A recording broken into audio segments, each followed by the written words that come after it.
This could be efforts toward the beginning of a new world order. House Speaker Kevin McCarthy says this alliance was able to take hold when President Biden signaled weakness during the Afghanistan withdrawal. The Biden administration has criticized a Chinese peace plan for Ukraine and has warned Beijing. Hello. Welcome to Tuesday, March 21st, second day of spring. Oh my gosh. Oh, yeah, that's right. Almost April. Yep. Okay, today's YouTube live chat poll is asking, what is your biggest concern at the moment? The economy, foreign policy, or social issues? That is a heavy question, so I expect there to be lots of comments. I will be reading them all day, and we'll give you the results at 2:45. We have some good guests today lined up. I'm excited about Andrew Bailey. Me too.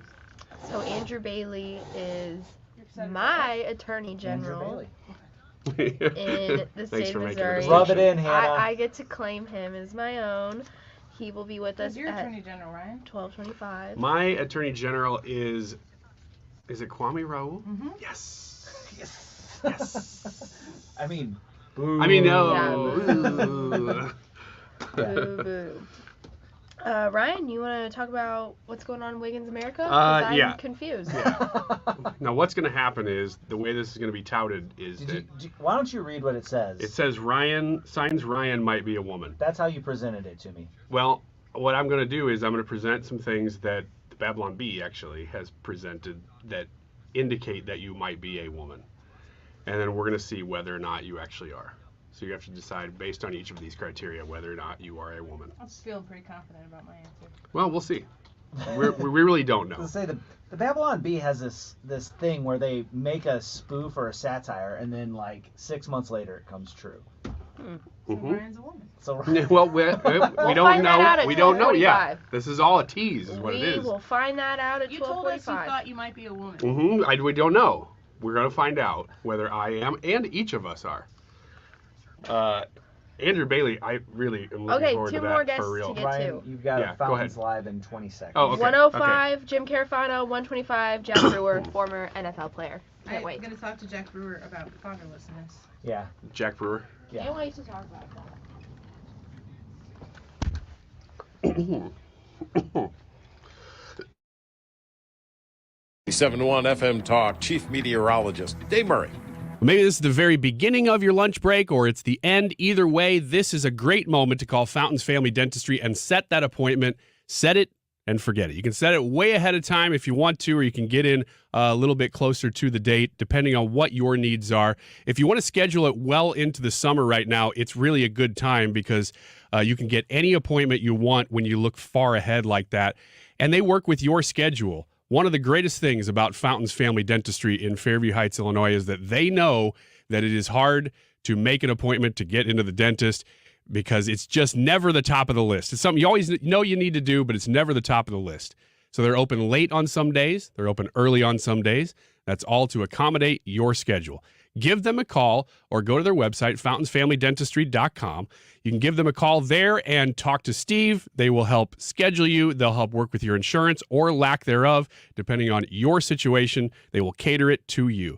Fountains Family Dentistry in Fairview Heights, Illinois, fountainsfamilydentistry.com. There are over 10,000 reasons why steel is not sold at Lowe's or the Home Depot. Find tools for the job site or your own backyard at over 10,000 authorized local steel dealers. Find yours at steelusa.com.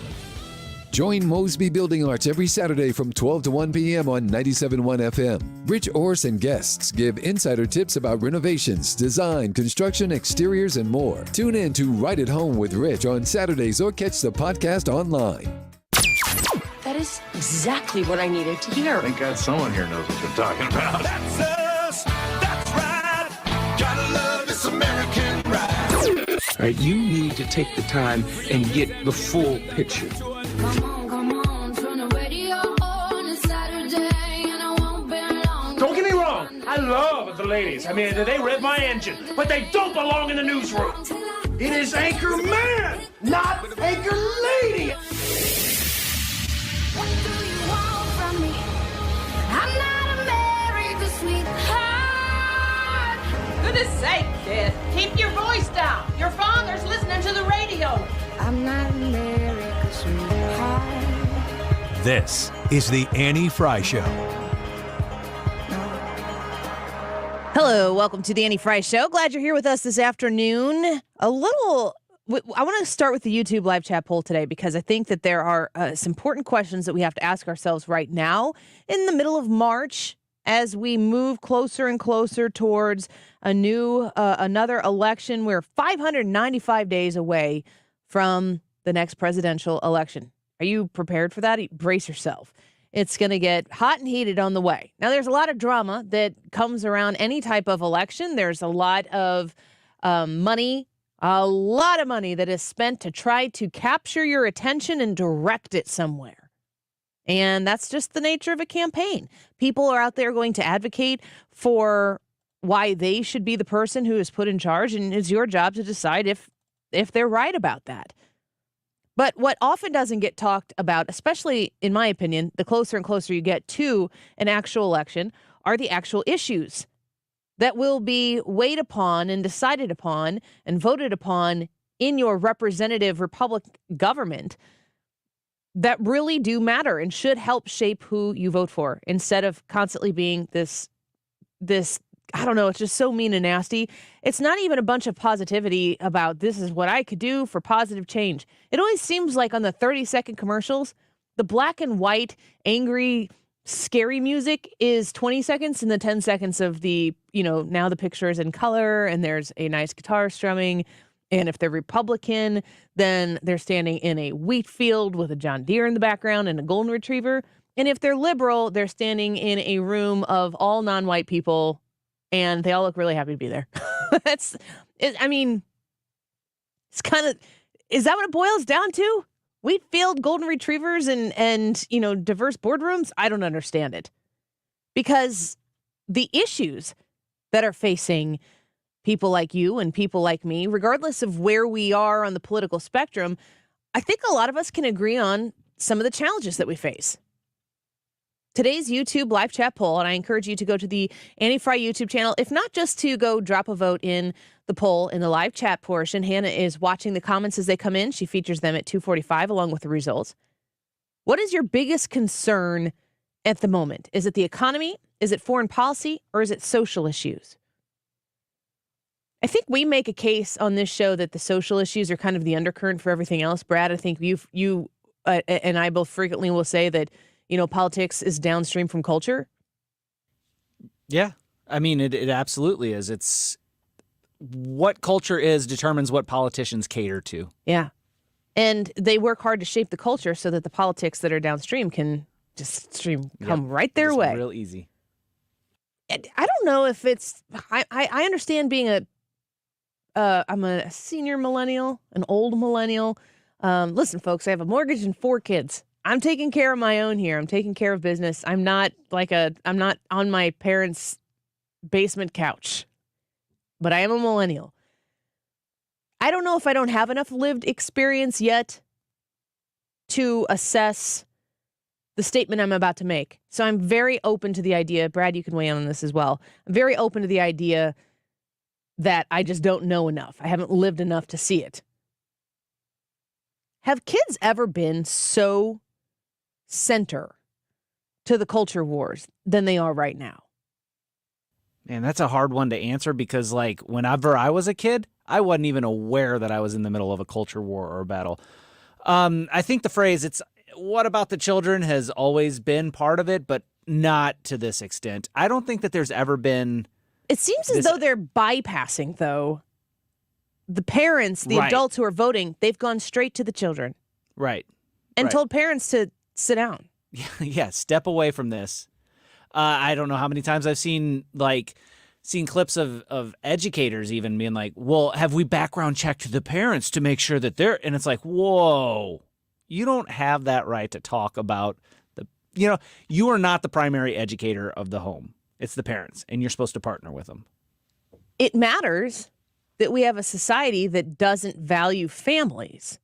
And the only way, and it makes a lot of sense when you think about the cycle that this perpetuates, but when you break down the family and you invest in the idea of homes that are, to suggest that a home is just as stable and that the children raised in a home with one parent versus two are just as stable as homes where a mother and statistically, that does not bear out.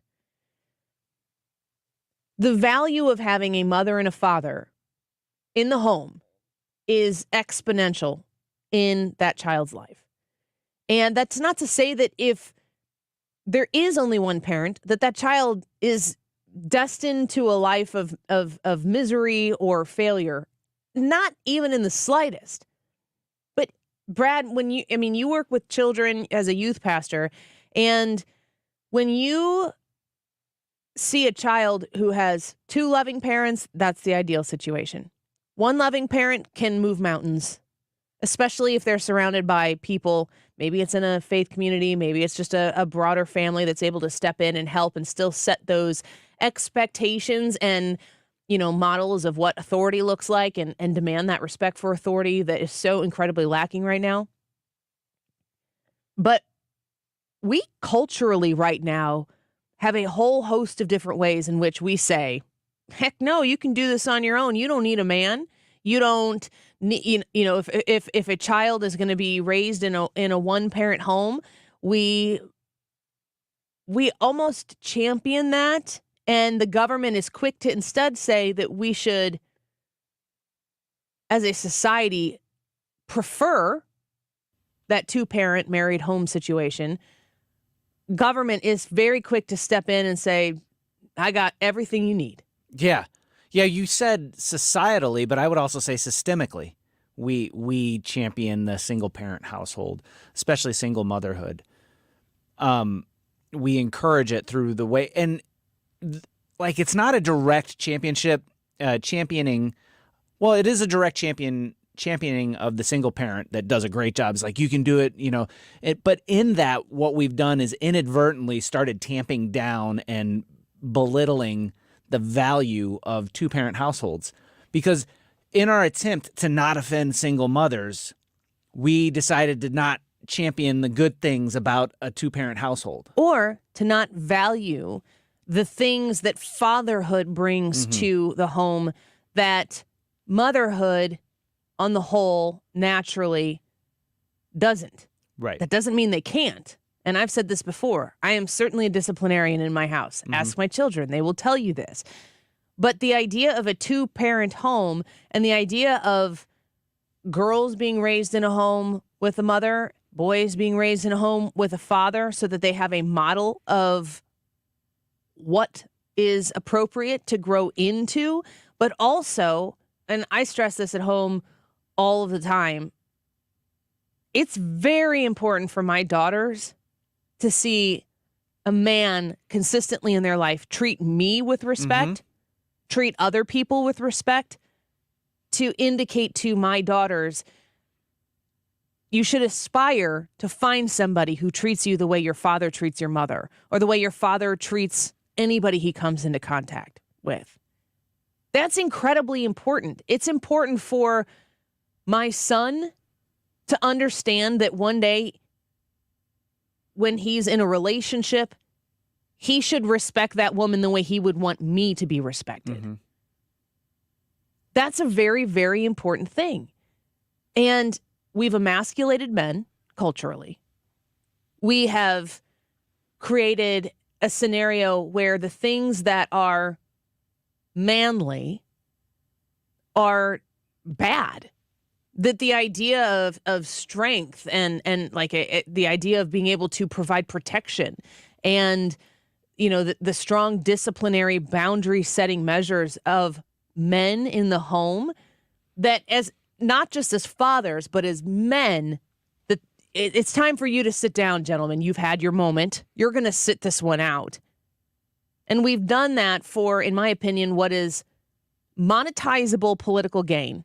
And the monetizable I'm putting first, because I think at the end of all of these roads, these people see a pot of gold at the end of a rainbow that they follow until they hit it big.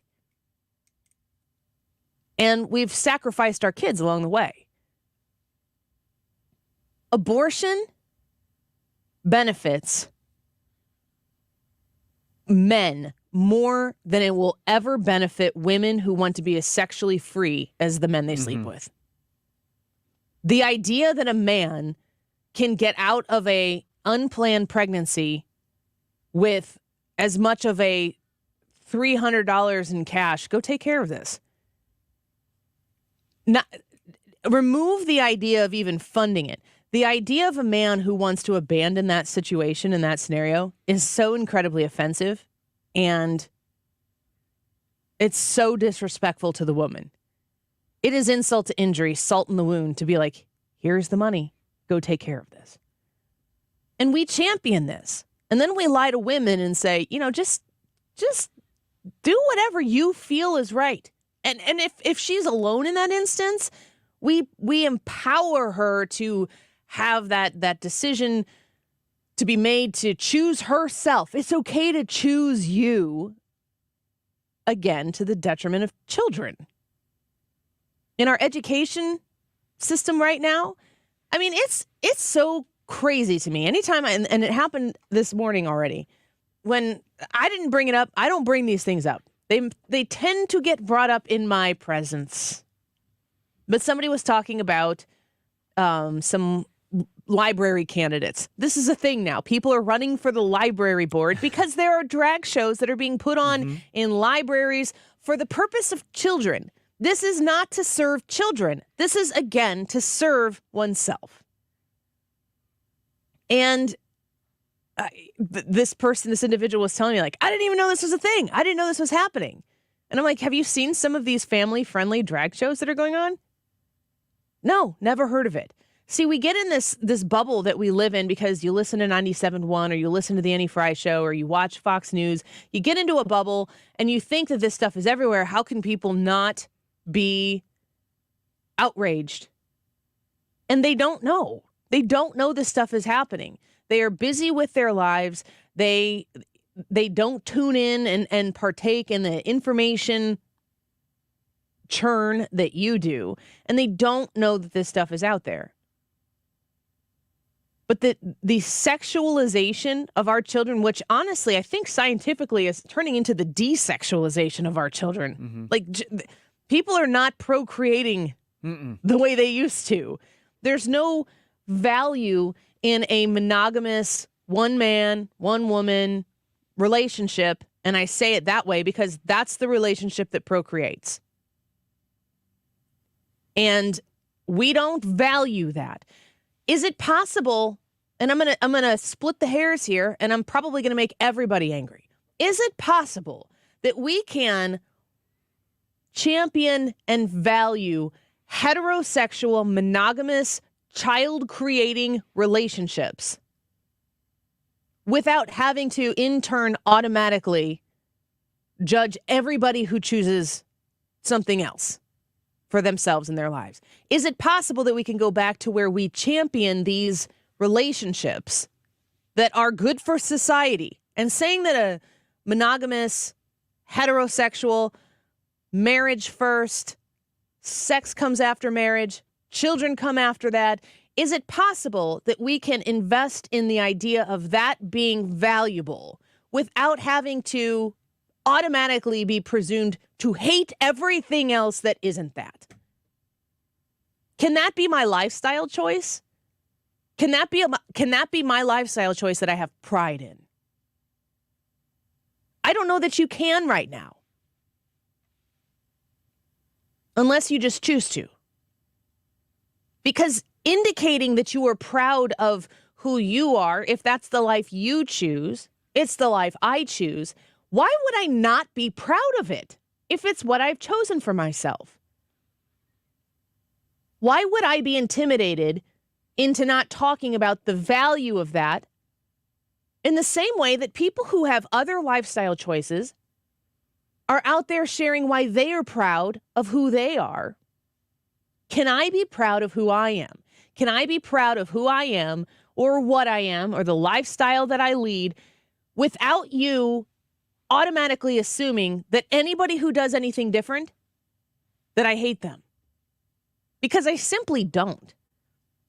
And I think it's strange that we live in a society right now where my lifestyle choice that I feel is valuable for my children to understand, for me to model for them to see.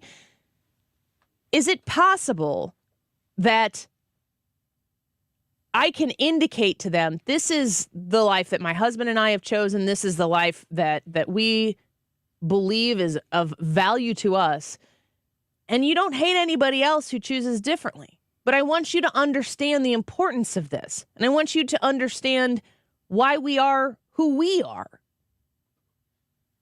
It seems weird to me that sounds more palatable the more I talk about myself. That's the world we live in right now. Everything is inward. Everything is about self.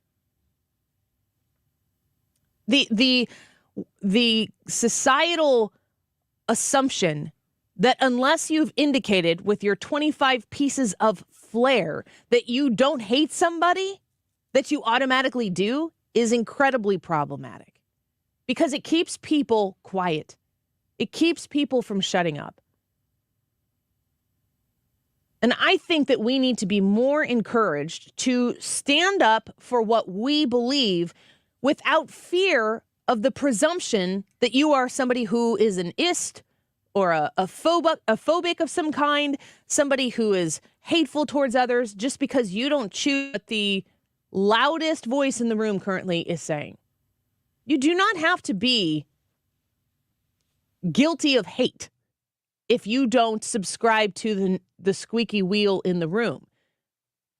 You do have to stand up and stand by the things that you do believe in. Because, as I said, the YouTube live chat poll today, what's your biggest concern at the moment? The economy, foreign policy, or social issues? I wonder if the social issues are an undercurrent for everything else that we're dealing with right now in our society. Jim Carafano is going to be on with us at 1:05, and he's going to talk to us about Vladimir Putin and President Xi and their meeting together. Who are the greatest benefactors of this meeting, and who are the ones who get the short end of the stick or come out not with the benefit of whatever it is that they're discussing there? Jim Carafano will tell us all about that at 1:05. Jack Brewer is going to be back on the show with us, founder of the Brewer Group and chairman of AFPI's Center for Opportunity Now.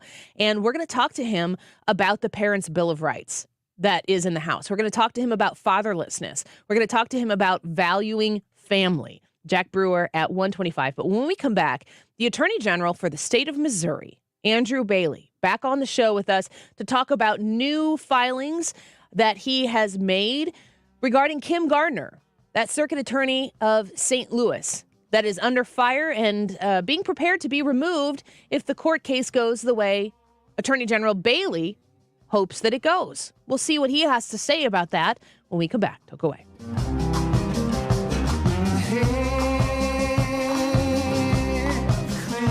You're listening to The Annie Frey Show on St. Louis's home for conservative talk. Find the podcast, on-demand audio, and more at 971talk.com/Annie.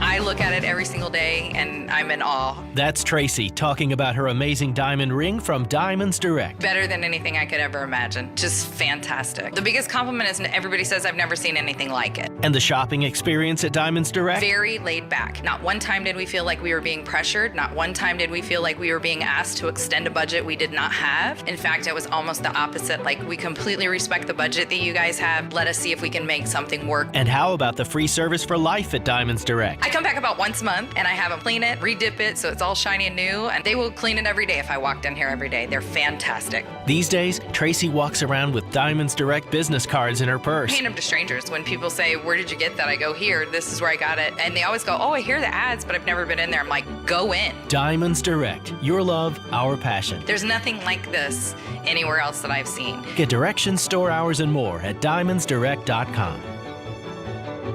I'm back to doing what I love and more, thanks to the Good Feet store.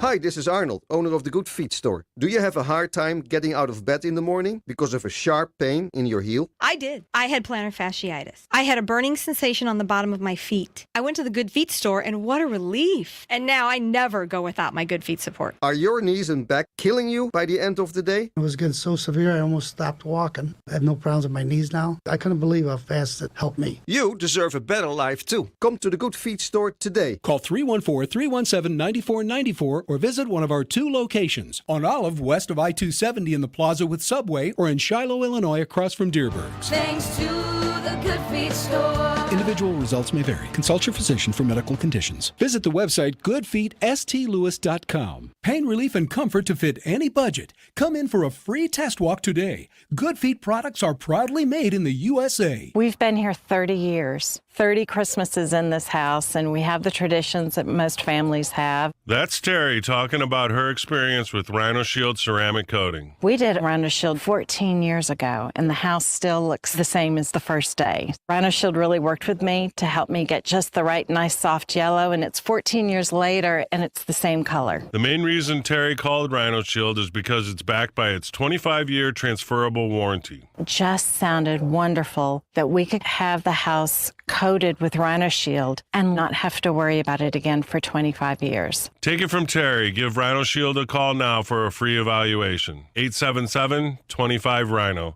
877-25-RHINO. Or visit 877-25rhino.com. There have been neighbors that have come by and said, "Did you just have your house painted?" Because they wanted to know who the contractor was. And I said, "No, it's actually Rhino Shield." 877-25rhino.com. Guns N' Roses is coming to Busch Stadium on September 9th. And every hour you log into the Odyssey app, you'll be entered to win. Between now and March 26, stream 97.1 on your device and you could win tickets to see Guns N' Roses.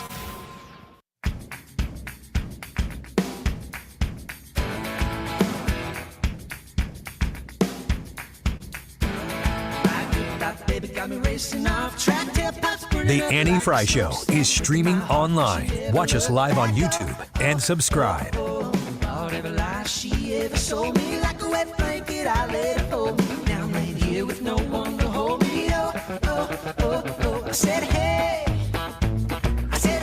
right, new developments tonight in the legal battle against St. Louis Circuit Attorney Kim Gardner. Missouri's Attorney General filed more documents saying there is evidence Gardner failed to do her job. The state says a number of witnesses have come forward. This comes after Gardner claimed the petition to remove her was a power grab and asked the court to dismiss it. So KSDK reporting on new documents that have been filed by the Missouri Attorney General against Kim Gardner, suggesting that she has failed to do her job. We have all seen that because we are here in St. Louis. Let's speak to the man himself. We welcome onto the Annie Frey Show, Andrew Bailey, the Attorney General for the state of Missouri. Thank you so much, sir, for being here with us today. We appreciate your time. Hey, thanks for having me on. I really appreciate the opportunity. Absolutely. So talk to me about these new documents that you have filed and how this fits into the process so far. Well, we were glad the circuit attorney finally showed up to court and filed a response to our action to remove her. Obviously, it took until the 11th hour, but she did show up and she filed her response. And so she's contesting whether or not she should be removed from office, as we anticipated she would. But our case is proceeding. And look, there's been a wellspring of individuals who have come forward since we initially filed our petition, since we initially started the suit, who are saying that they've got a story to tell as well.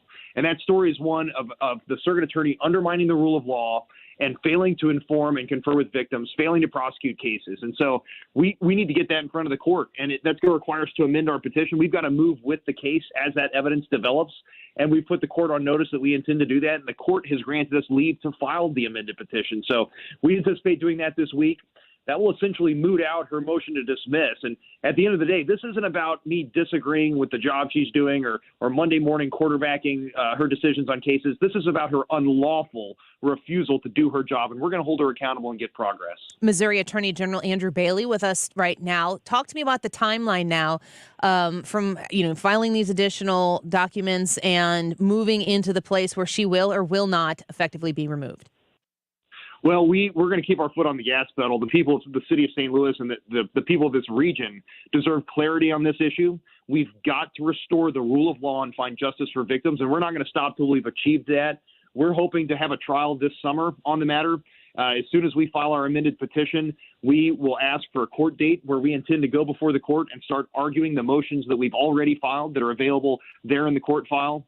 And that's going to give us tangible forward progress, first few steps towards the ultimate victory of removing the circuit attorney, and instead of this chaos, restoring the rule of law and finding justice for victims. I appreciate the word chaos. We're Andrew Bailey with us right now, the Missouri Attorney General. I have in this city in 2012, I was carjacked. I've been on the Stan Musial Bridge at 8:30 a.m. on a Tuesday morning and had a gun pointed to my face. A couple blocks from that man who was executed on the curb. And that was a few days after. Down the road, there was a gas station carjacking, and a man who was carrying at the time protected himself and shot the guy who was carjacking him. And these are just my personal experiences in my little orbit. Everybody who works in St. Louis, lived in St. Louis, or has left St. Louis has a story about the chaos that is taking place here. What do you expect to come of once the outcome arrives if she were to be removed? How quickly can St. Louis maybe get away from some of that chaos? Well, the Attorney General's office stands ready now to offer assistance to prosecute cases that are pending that she's failed to prosecute. And that really forms the basis of our claim against her, that she's just unlawfully refusing to do her job. But at the Attorney General's office, we have 22 prosecutors, more than 100 years of combined prosecutorial experience, ready to deploy in the fight against violent crime today. I know that there are regional partners from the Missouri Office of Prosecution Services and like-minded prosecutors that believe in the rule of law and justice for victims from across the region that would be willing to step up and assist. And so there will be a plan in place once she is removed to reestablish the rule of law. That's something that can happen instantly. The first step is getting her out of the way. I mean, I'm still hopeful that she'll do the right thing and step aside, because the people of the city of St. Louis deserve justice for victims and the rule of law. People are getting hurt and injured. Things are being broken. The situation has devolved into, like you said, a chaotic morass. And so this is about getting forward progress on those issues and holding her accountable. It's so important to identify that and rectify it, because if you can't identify the problem, then you certainly can't solve the problem. And people don't trust coming downtown. There's a lot of wonderful, amazing reasons to come downtown St. Louis, but people don't feel safe. Do you feel as though those measures, the assistance that the Attorney General's office can provide the city of St. Louis in her absence, with the replacement, the help with prosecution, will that have a pretty quick, rapid effect on whether or not crime is permitted in the city?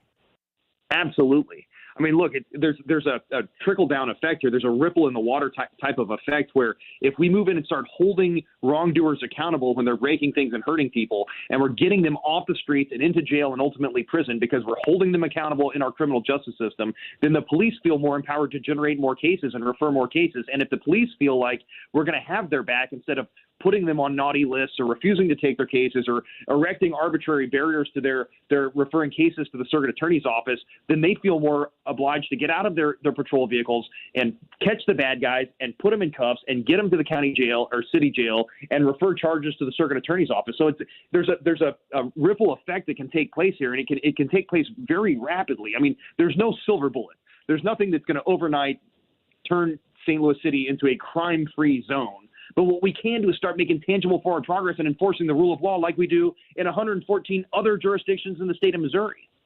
We're speaking with Andrew Bailey. He's the Attorney General for the state of Missouri. A lot of people say that your actions are political. Certainly supporters of Kim Gardner do. Is this about ideological differences, or is there something that you intend to be able to obviously prove in court that says, no, she has not done her job? Absolutely. I mean, we lay out the evidence in the claims in our petition. Those will be amended shortly to provide some more texture and detail. But I'm telling you, this is about her unlawful refusal to do her job, and I am carrying out the will of the people's elected representatives in using a statutory mechanism that has been on the books that authorizes me to take this action to get progress and hold her accountable. This isn't about politics. This is about the rule of law and justice for victims, because instead of protecting victims, the circuit attorney is creating more by unlawfully refusing to do her job. the situation that took place in Florida where Governor Ron DeSantis removed an activist DA there. Every state has some different laws and different measures, different ways that they can go through that process of getting somebody out who doesn't want to prosecute that crime or isn't prosecuting that crime. You have taken the actions that have been afforded your office. Have you gotten support from other states about what you're doing, or see that this might replicate itself in states where they're experiencing the same thing that Kim Gardner, St. Louis, is experiencing? Absolutely. I mean, we've had a wellspring of support from like-minded attorneys general, law enforcement professionals, prosecutors who agree with me that the job of a prosecutor is to evaluate the evidence, determine whether it supports a charge, decide what the charge should be, and ultimately what the disposition in the case should be. Prosecutorial discretion is not about nullifying law. And so I like that you use the word activist there, because what the circuit attorney is, she's not a prosecutor, she's an activist, and we see that nationally. And so when you've got activists and social workers in these positions that are supposed to be for law enforcement officials, it undermines the rule of law. And so there's absolutely been a wellspring of support from the law enforcement community and from other states that see what's going on, see our leadership in this space, admire it, and intend to replicate it. I want to know more about, you're saying, the support that you're getting from the law enforcement community. What kind of support are you getting for these actions? It's been very much pushed upon and pressed upon by the people here to make some kind of change. And as I said, you're doing what you can with the office that you are in. Who else is supporting you in these efforts to remove Kim Gardner from this position? Well, I'm proud to say that there's been a number of officials from St. Louis and from the region who have stepped up and applauded these actions and have called for the circuit attorney to go. I mean, those are all in the public domain and available for public inspection. And you can see that in social media and other places. But at the end of the day, I want to point to some buckets of evidence that we will put on at our trial against the circuit attorney. And one of those buckets is the judges from the 22nd Judicial Circuit. Those are judges that she claims are undermining the rule of law because she claims they're interfering with her ability to do her job, and yet the records demonstrate that she's not telling the truth.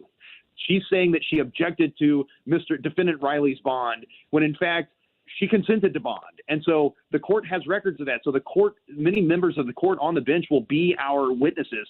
That the same is true for the law enforcement community. Officers who developed cases, who worked up cases, who referred those cases to the circuit attorney's office, and then the circuit attorney either erected an arbitrary barrier and refused to accept those cases or accepted them and then refused to prosecute them. Those individuals are our witnesses as well. So her behavior, her actions, her unlawful refusal to do her job is documented. It's memorialized. It's captured in witness testimony, and those exist in the law enforcement community and in the criminal justice system as well. Attorney General Andrew Bailey on with us right now. Last question before we let you go. Do you feel confident you can win this case? Absolutely. We would have taken this shot if we didn't think we had it. We're going to put everything we've got into this. I have top attorneys working on this case, and we're not going to stop until we find justice for victims and restore the rule of law in the city of St. Louis. Andrew Bailey, please be a regular guest with us. We want to continue to update. I get asked about this situation all the time. As somebody who comes over here from Illinois and loves working in this city, it needs to be safer, and I appreciate your efforts in trying to make it so. Thank you, man. Appreciate you. All right. Thank you so much. Attorney General for the state of Missouri, Andrew Bailey, on the Annie Frey Show. You can follow him on Twitter at AG Andrew Bailey and react if you love it, if you hate it, whatever. You can communicate with him there. Appreciate him coming on the show with us, and we are going to stay in contact with his office and continue to update you on this case as he pursues the removal of Kim Gardner from that circuit attorney position in St. Louis. Boy, would that make a difference if we actually had criminals who are afraid of committing crimes in St. Louis. Across the country as well. It is an epidemic. And again, I think it goes back to culture and societal issues that we have. When we opened the phones, Brad, the other day, on 314 Day. Yeah. How do we make St. Louis better? How many people mentioned help the kids? Help the kids. Yep. It was, I would say it was our first 5 callers. Yeah. And everybody acknowledged something about that or referenced that. It's also a moment, and I'm going to continue to press upon myself and to you, secondarily so, is there a way that you can help those kids? Is there a way that you can show kindness and generosity to these kids? If you have a great way to do that, contact us. We are always open to throwing the weight of this show, however big or small it may be at any given time, behind your efforts to make a situation better for somebody who is right here in our own neighborhood. I value that, and I want to not always be sitting around waiting for my guy, my girl to win the election. What do we do in the meantime? Because if we lead by example, then maybe our people who are supposed to lead us through their representation of us will follow. And I think we need a lot more of that. We're going to take a quick break because when we get back, there's a really important Wiggins America signs Ryan might be a woman. This is his topic, not mine. I don't pick any of these, obviously. Do you have anything else to add? Do I? Signs he might be a woman? He was reading a Babylon Bee article. Is this going to be incredibly offensive to Ryan or to women? Well, maybe both. I guess this is a lesson he may have to learn. I don't want to bear the brunt of this on behalf of women. Stick around, Wiggins America, in just a minute. This is the Annie Frey Show. Follow Annie on Twitter @Annie Frey Show.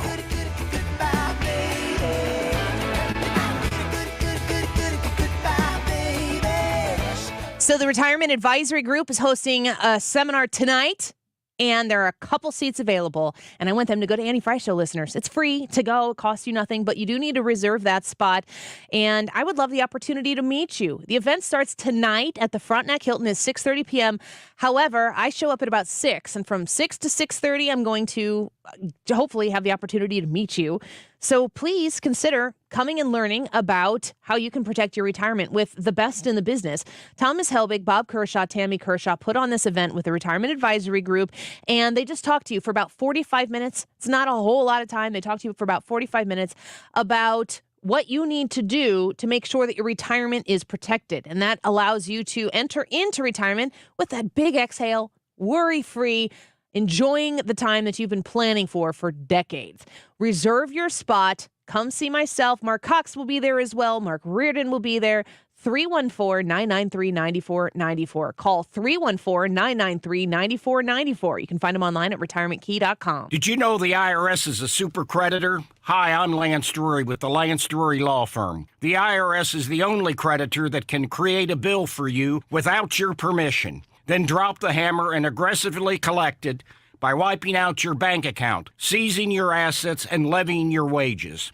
No other creditor can do that, and this can all happen without a court approval. If you owe back taxes, you need to be prepared to face the super creditor. Don't just sit back and take it. Fight back. At the Lance Drury Law Firm, we know how to use the laws to your advantage and go toe-to-toe with the IRS. Our office is located right here in St. Louis. Contact the Lance Drury Law Firm today for a free consultation with me, or visit us at lancedrurylaw.com or call 314-260-6120. That's 314-260-6120 to get started. The choice of a lawyer is an important decision and should not be based solely upon advertisements. With the Wholesale Formula Seminar, discover how to start your own Amazon business. This is Nick Chouquette. I lost a lot of money on a failed landscaping business and had to move in with my dad. After attending the Wholesale Formula Seminar, I went from having no job to $1 million in revenue on Amazon just 2 years later. Hi, it's Emric Manello. When I first immigrated to the United States, I had no idea how I was going to earn a living. I attended the Wholesale Formula Seminar, and my first year on Amazon, I did over $700,000 in sales. Whether you have a business and want to sell more on Amazon, retired, or just need extra money, America's Amazon expert Dylan Frost will show you how for only $49.99 guaranteed or your money back. That's right, Frost's seminar attendees generated over $1 billion, or to be clear, over 1,000 million in sales on Amazon. Attend Dylan Frost's The Wholesale Formula 2-hour seminar Tuesday, March 28th at 2 p.m. for the greater St. Louis area. Register at thewholesaleformula.com.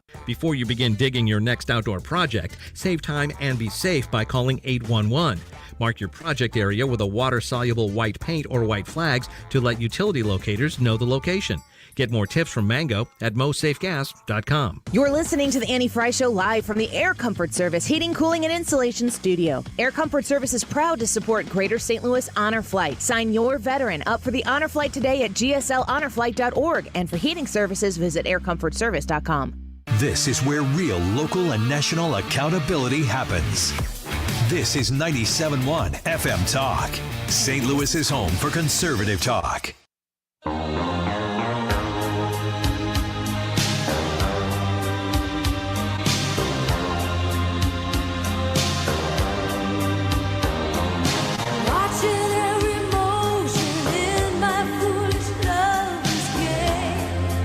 listening to The Annie Frey Show. All the sailors ocean finally lovers know no shame. I'm uncomfortable. Not gonna lie. I didn't request this song. It Did just you came demand it?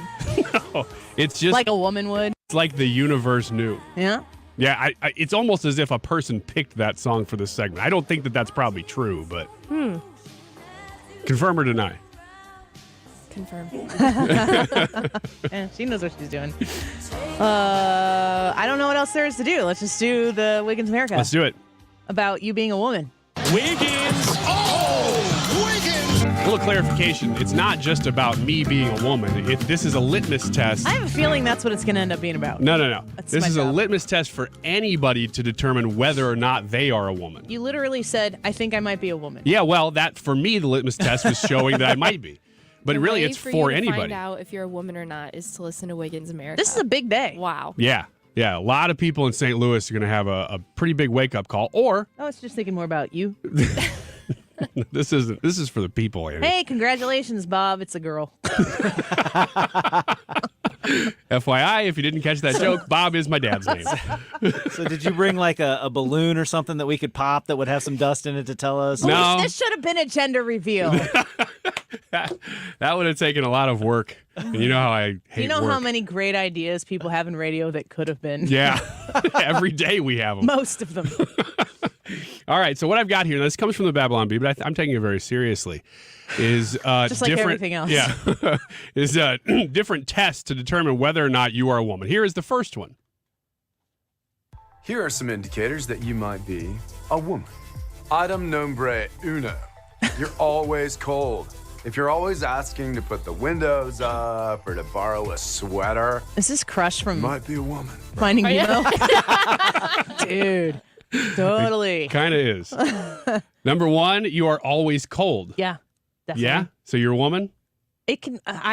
We will have the heat up to, I don't know, 71, 72 in the house, and I will be under a weighted blanket 3 feet from the fireplace. I am currently wearing my winter coat. Yes. Yes, you are. If you tune into the stream. But I wear a jacket in the studio. It's more about every style day. for you, though, isn't it? Well, You're a no. fashionista. No. What about you, Ryan? I'm fine.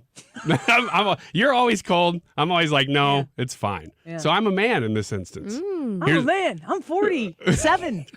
I'm a big tough guy. Big strong guy. Anytime my dad, A little Bob, Oklahoma you and sees Pete Alonso, he Pete says Alonso. that now. Oh, for sure. Yeah. Yeah, Pete Alonso hit the ball. He is not having the best World Baseball Classic, but he keeps hitting it to the track. I'm like, he's a moderately strong guy. But he's on Team America, so Pete Alonso, we're on the same team right now. All right, litmus test number 2. Are you a woman? You're definitely a woman if you decorate your bed with 6 or more pillows. That's it. Pillows. I think he used a word Throw there that's pillows? Yeah, I was gonna say he used a word there that's important. Decorate. I think having 6 pillows and decorating with pillows there's a difference. Now, are you sleeping with 6 pillows, though? I sleep with 2. Okay. So how would you get to 6 without them being decorative? My husband won't throw pillows away and he just piles them up, Okay, I actually kind of hear that. which is the opposite of decorating with pillows. That's I true. promise you. That's very They true. are not attractive. They're mostly stained and flat, right? Super flat. And you don't know what to do with them, but I can't throw them away. You can. You should. I have permission now, and I feel that's important because I know that I need to. Did you say stained? It's just gross and old. They don't look quite as white as they That's used to. yucky, Ryan. I'm counted, and when I have my throw pillows on, I do have exactly 6 pillows. Yeah. Amazing. I have my 2 pillows and a decorative pillow that I don't even know where it is because the bed never gets made appropriately. So what does that mean? Does that mean you were a woman or not? I'm non-binary. Because you have a decorative pillow, which I do not have. I am not a decorative pillow on the bed type of person. I have Good. decorative pillows. This is a huge distinction on a couch where people see. But I don't need my bed to look really nice before I rip it apart and crash into it in the middle at like 2 a.m. That's not necessary. Agreed. I think the same could be applied to couches, though. If you have a bunch of decorative pillows on the couch, you might be a woman. I'm not really concerned about whether I am a woman or not, but yeah, okay, I'm a woman. Here's number 3.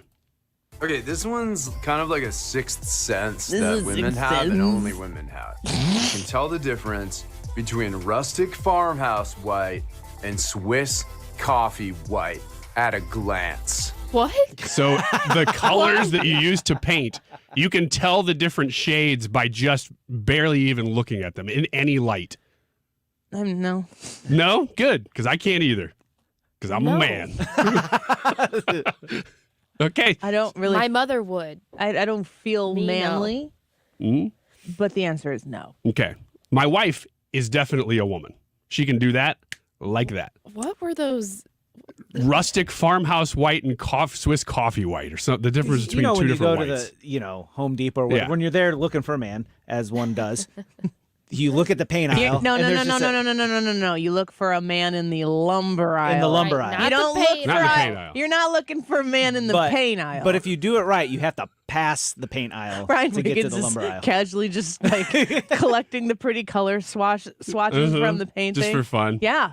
No, you don't. You go to the lumber. Okay. For sure. I Got think it. you could probably do a whole thing on what kind of men you would find in which department of the Home Depot. Yeah, I think you probably I'd could. want to look for them in the lumber aisle. Lumber. Lumber aisle. Yeah. Tell us Lumber, where tell us what the other kinds of men you find in the other aisles and report back. We're not gonna say it out loud. We'll tell you off the air. Here's number 4.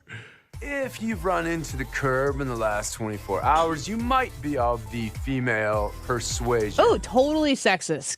Yes. Yeah. Bad driver. That way, just the criteria is: have you run into the curb? No. I all the time run into the curb. Yeah. I am a woman. I feel as though my gender being associated with how bad I drive is no bueno. Okay. Well, by that litmus test, I hit the curb about at least once every other day. I'm terrible at that. At driving? Just It's funny that you were a professional driver. I know.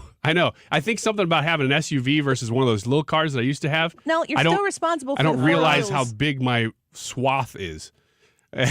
Don't do that, Ryan. Stop.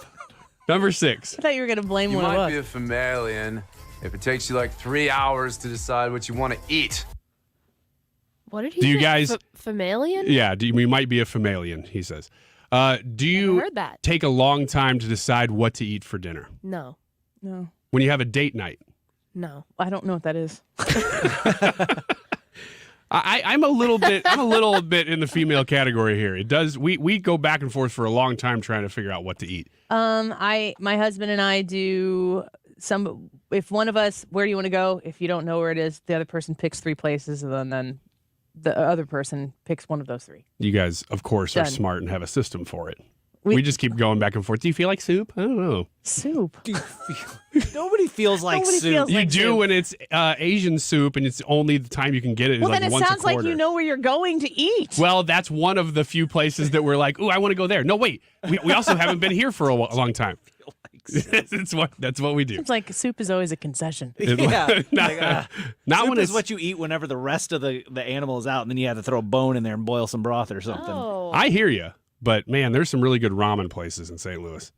All right, number 7. What about being a female? You might be a whoa man if you find simple movie plots hard to follow. Okay, it's not that hard. Anna is now the queen of Arendelle. Elsa's the guardian of the ice caves. Yeah. The reindeer is not really talking to him, okay? He's doing the voice for the reindeer like a talented ventriloquist. You might be an idiot. Let me just say something for a second about Frozen 2, since you brought it up. If you've seen Frozen 2, why is Anna, she's the redhead, folks, why is Anna all of a sudden so whiny and such a jerk to Kristoff all the time? The entire movie is Anna being whiny and second-guessing everybody about everything. And in the first movie, she was the one who was confident and strong and like willing to forge ahead no matter what. Speaking of different ways that women can be, Anna was a very strong woman in Frozen 1. In Frozen 2, she spends the entire time, like, Kristoff is trying to propose to her, and he's nervous and fumbling, as men might be in that position. And the entire time that he's trying to get into the place where he might hand her a ring and pop the question, she's like, what, you don't love me? You don't want to be around me anymore? You'd rather we be dead? It's obnoxious. I don't know Sounds like you got the plot figured out. no, they didn't have the plot figured out. It wasn't the plot. It's what they did with it. It's a bad idea. Number 8. You frequently describe your emotional state as fine, when you are, in fact, not fine. Thank you. I am not a woman in this regard. Is anybody in the room a woman? Yeah, absolutely. Yeah. But this is the point, though. If I say that I'm fine, I think this is an incredibly important distinction. If I say that I'm fine, it's I'm fine as far as you're concerned. Well, I could agree to that rule if that was universal, but I don't know that it is. Well, nothing about being a woman is universal. That's what makes us awesome. Hannah, is that a rule that you use, or is it broader? No, Why would you use that word? Is it more masculine? When I say I'm fine, I'm not fine. Okay. When you say that, what do you want from the other person? Anything, or do you want to be left okay. alone? If I felt like describing my feelings, I would have. Let's let you know. So, like Annie said, it doesn't concern you. Right. If I say I'm fine, that means Brad's taking notes. Yeah. He's like, no, he definitely is. Do But that not definitely means if I'm good, I'm probably telling you I'm good. If I'm fine, that means there's some stuff that doesn't concern you. If I knew it didn't concern me, then it's fine. What kind of demands do you have? I just need to know that everything's okay with me and you, not necessarily with the world around you. I would like to know, but if you're like, I don't want to talk, but everything between you and me, it's fine. But it also might mean that it's not that it doesn't concern you at this moment or in this place. So just to put an extra wrinkle in there, it might be you. Just now's not the time to talk about it. Whoa! Sneaking the last one in here. Finally, you have 2 X chromosomes. Amen. I can confirm. That's it. I think based on the last one, we can determine who's a woman, who's not. In the room. Is it going to be a test? After this. Jim Carafano in a minute. If you're looking at new windows for your house, choose wisely. Mark Cox here for my friends at Window World. You want to go with a company you can trust. Ranked #1 in the number of windows sold in the country. That's according to Qualified Remodeler magazine. In just over 20 years in business, they've improved the look and obviously the thermal efficiency of over 70,000 customers in St. Louis. They're going to give you a lifetime warranty that covers all the parts and the glass breakage and the labor. It's a good product. Call them at 314-993-1800 for your free estimate. That's 314-993-1800. Window World won the Good Housekeeping Seal of Approval. That's not easy. They rely on the expertise of their in-house engineers and their analysts and their product experts to give that seal of approval. That should matter to you as well. Call for your free estimate right now. Simply the best for less at Window World. 314-993-1800. WindowWorld.com. PreventSprainsSocks.com. I can't stress enough. I wore mine this morning. I was boxing, and it's important for me to have that ankle support so that I don't bust my ankle or my knee or something in the process. And instead of wearing clunky braces, I have this strength that it gets added to my ankle so I can continue to be an athlete. I can continue to exercise, to compete. I love these socks, and I want you to give them a try as well. If you are an athlete, if you're a runner, if you play pickleball, if you have kids who play sports, I put these socks on both of my kids who play volleyball, who play basketball, baseball. These are the socks that I trust on their ankles to keep them from having that unfortunate ankle roll or whatever. It is going to help provide them support and minimize those types of incidences.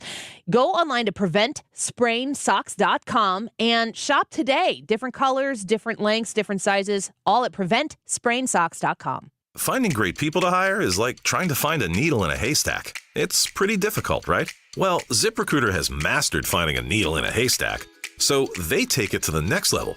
They make hiring so simple that it's like finding a needle in a needle stack. And that's why you should try ZipRecruiter for free at ZipRecruiter.com/radio. Here's what it's like to use ZipRecruiter. They have so many qualified candidates that it's easier to find the right ones for your roles. In fact, 4 out of 5 employers who post on ZipRecruiter get a quality candidate within the first day. That's a lot of needles. So how do they do it? ZipRecruiter's powerful technology sends you candidates who are a great match for your job, and you can even invite your top choices to apply. So if you want less hay and more needles, head to ZipRecruiter. And right now, you can try ZipRecruiter for free. That's right, free at ZipRecruiter.com/radio. That's ZipRecruiter.com/RADIO. ZipRecruiter.com/radio. ZipRecruiter, the smartest way to hire. KFTK FM Florissant. From the Under Law Injury Lawyers, GetJim.com studio, 97.1 FM Talk. Always live on the free Odyssey app. A renewed warning to China and Russia. On Lisa Brady, Fox News. The head of NATO says if China gives lethal aid to Russia, it will supply an illegal war in Ukraine. We haven't seen any proof that China is delivering lethal weapons to Russia. But we have seen some signs that this has been a request from Russia. Secretary General Jens Stoltenberg as President Putin and Xi wrap up a two-day summit in Moscow, hailing the strength of their alliance and criticizing the West for sending weapons to Ukraine. President Biden attending a conservation summit at the U.S. Interior Department and announcing new national monuments, preserving hundreds of thousands more acres of land. We're not just protecting the livelihoods of people who depend on them, like the family farms, outdoor recreation, businesses, rural communities, welcoming visitors from all across the country and around the world, as that matter. We're protecting the heart and the soul of our national pride. He's establishing mountains in Nevada and Texas as national monuments, also highlighting efforts to conserve 30% of U.S. ocean waters by the year 2030. Lawyers for former President Donald Trump say it would be a grave mistake for a New York City grand jury to indict him in a hush money probe. If Michael Cohen is a key witness, as we're hearing, if they're getting debunked testimony from other people, this is speaking for itself. Trump attorney Alina Habba says it's politicization of the justice system. Former Trump attorney Michael Cohen says he was reimbursed for payment to keep Stormy Daniels quiet, money the Manhattan DA argues should count as an unreported and covered up campaign donation. An earthquake centered in Afghanistan rattles parts of Pakistan as well. The U.S. Geological Survey puts the magnitude at 6.5. No immediate reports of damage or injuries. America is listening to Fox News. I'm Kareem Abdul-Jabbar. I learned about atrial fibrillation the hard way. My symptoms would come and go: shortness of breath, fatigue. I kept going. Then I got so lightheaded, I couldn't. My doctor said I have AFib, so I'm about 5 times more likely to have a stroke. Other symptoms: irregular heartbeat, heart racing, chest pain can come and go, but the risk of stroke stays. If you have symptoms, tell a doctor. Visit notimetowait.com. Sponsored by Bristol-Myers Squibb and Pfizer. Hey, it's Jesse Kelly. When the U.S. starts telling another country to end the war now, it's time to take a hard look at your own protection plan. If you've been on the fence about buying gold and silver, it's time to act. Securing your IRA or 401k with real gold and silver is a portfolio protection plan, and Oxford Gold has made it as easy as 1, 2, 3. Call Oxford Gold right now and ask about bonus opportunities you may be eligible for. Call 833-404-GOLD. That's 833-404-GOLD. Air Comfort Service, heating, cooling, and insulation. Weather. Periods of light rain with us as we go through this Tuesday afternoon. Gusty winds, temperatures primarily in the 40s. Tonight, evening rain, otherwise cloudy and windy, 40 for the low. A slow rise in temperature late night. Wednesday, scattered showers and thunderstorms, windy and 69 degrees on Wednesday. Keep scattered showers and thunderstorms around Wednesday night into Friday. This is 97.1 FM Talk, Chief Meteorologist Dave Murray. The Vitae Foundation is so wonderful when it comes to supporting women who are in a position to choose life. And that's the way I like to think about it. It is a positive way to think about something that can have very negative connotations. But the Vitae Foundation is out there caring for these women. And that is the answer. That's the solution. And that's why they deserve our support. Go to prowomanaapproach.com and learn about this event coming up on Tuesday, April 11th at the Hilton St. Louis Frontenac. Kevin Sorbo is coming to town for the St. Louis Vitae Foundation's annual pro-life dinner. This is a wonderful opportunity for you to be able to support a local organization here at the Vitae Foundation who is doing amazing work in the communities, connecting themselves with those places that care for the woman, who care for the unborn child, and provide them a whole host of resources that they need to manage that life choice. Come see Kevin Sorbo. Get your tickets reserved today. It's at Tuesday, April 11th at the Hilton St. Louis Frontenac.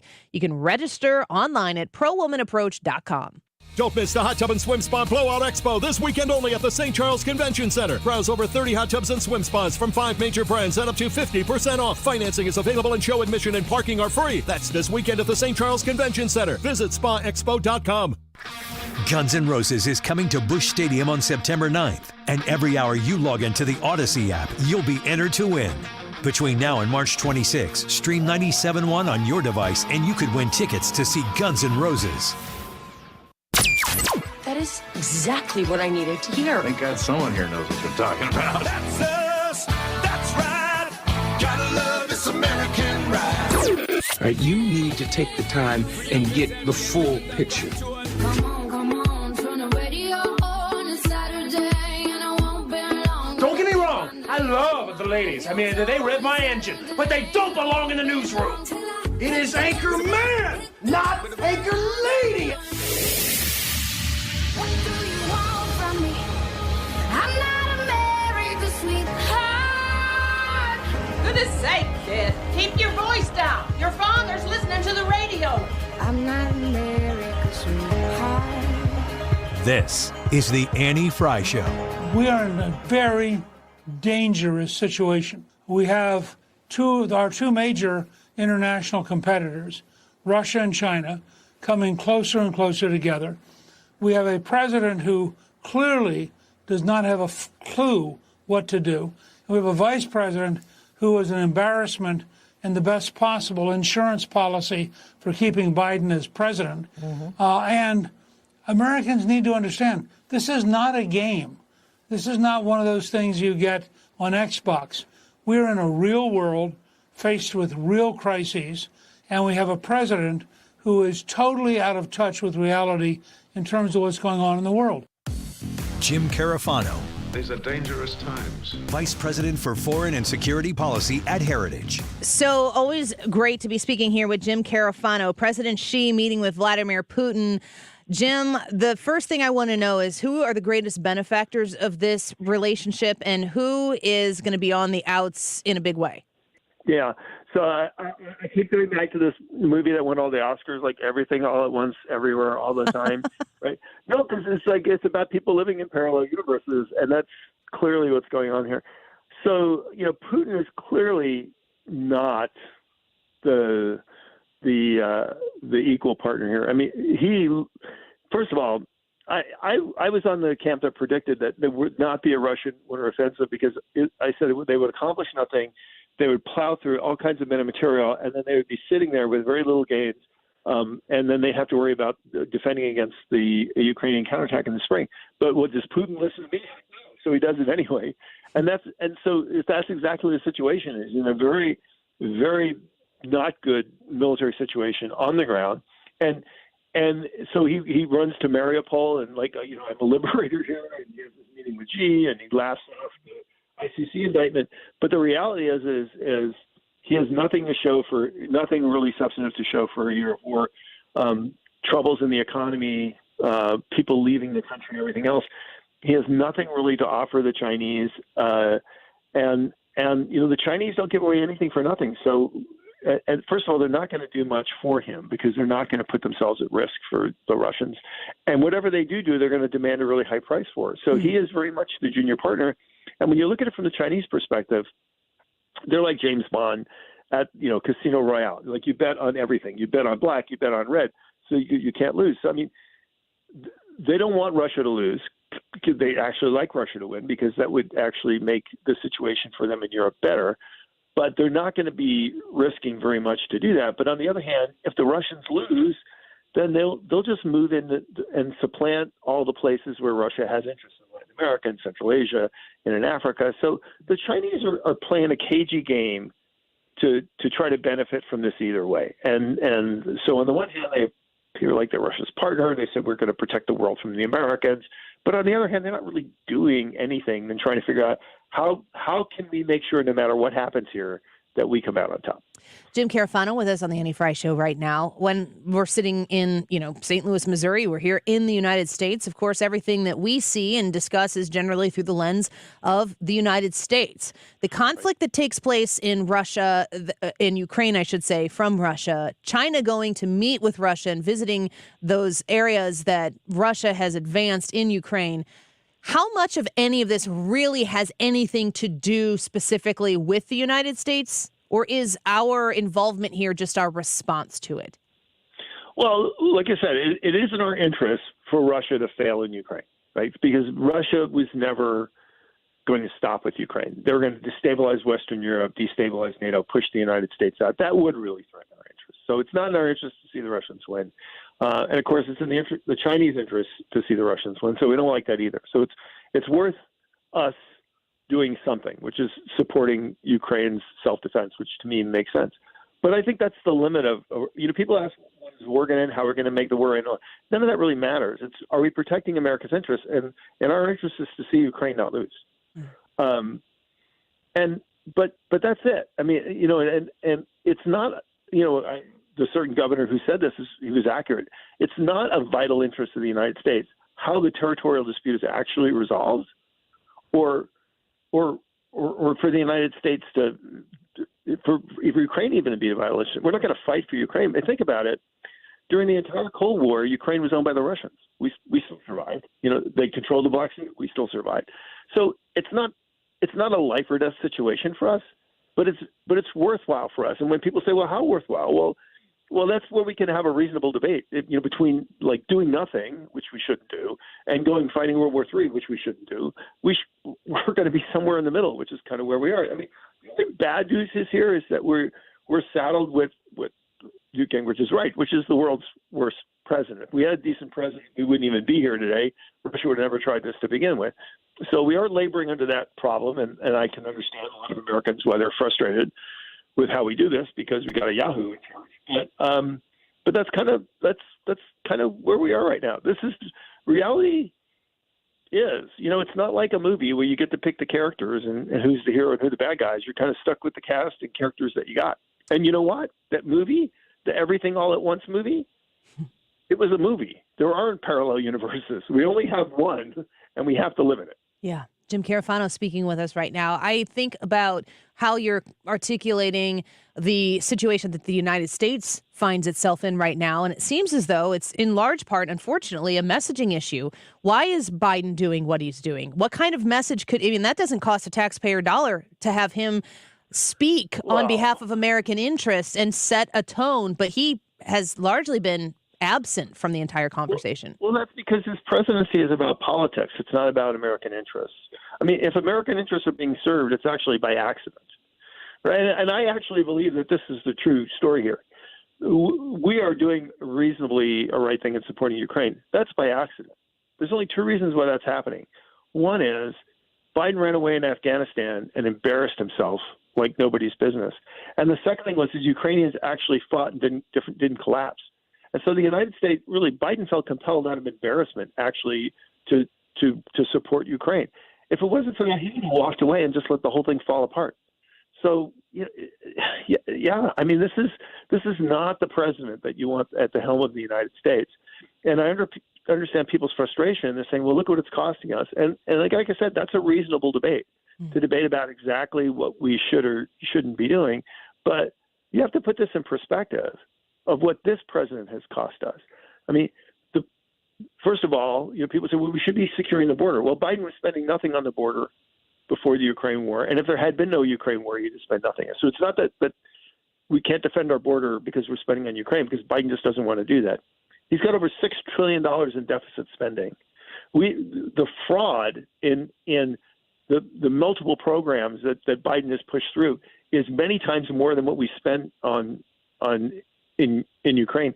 The cost of Biden's open border policies is many times the cost of Ukraine. So Ukraine's not bankrupting the United States of America. Joe Biden's bankrupting the United States of America. And honestly, when people say, who's our biggest enemy? Is it China? Is it Russia? Is it Iran?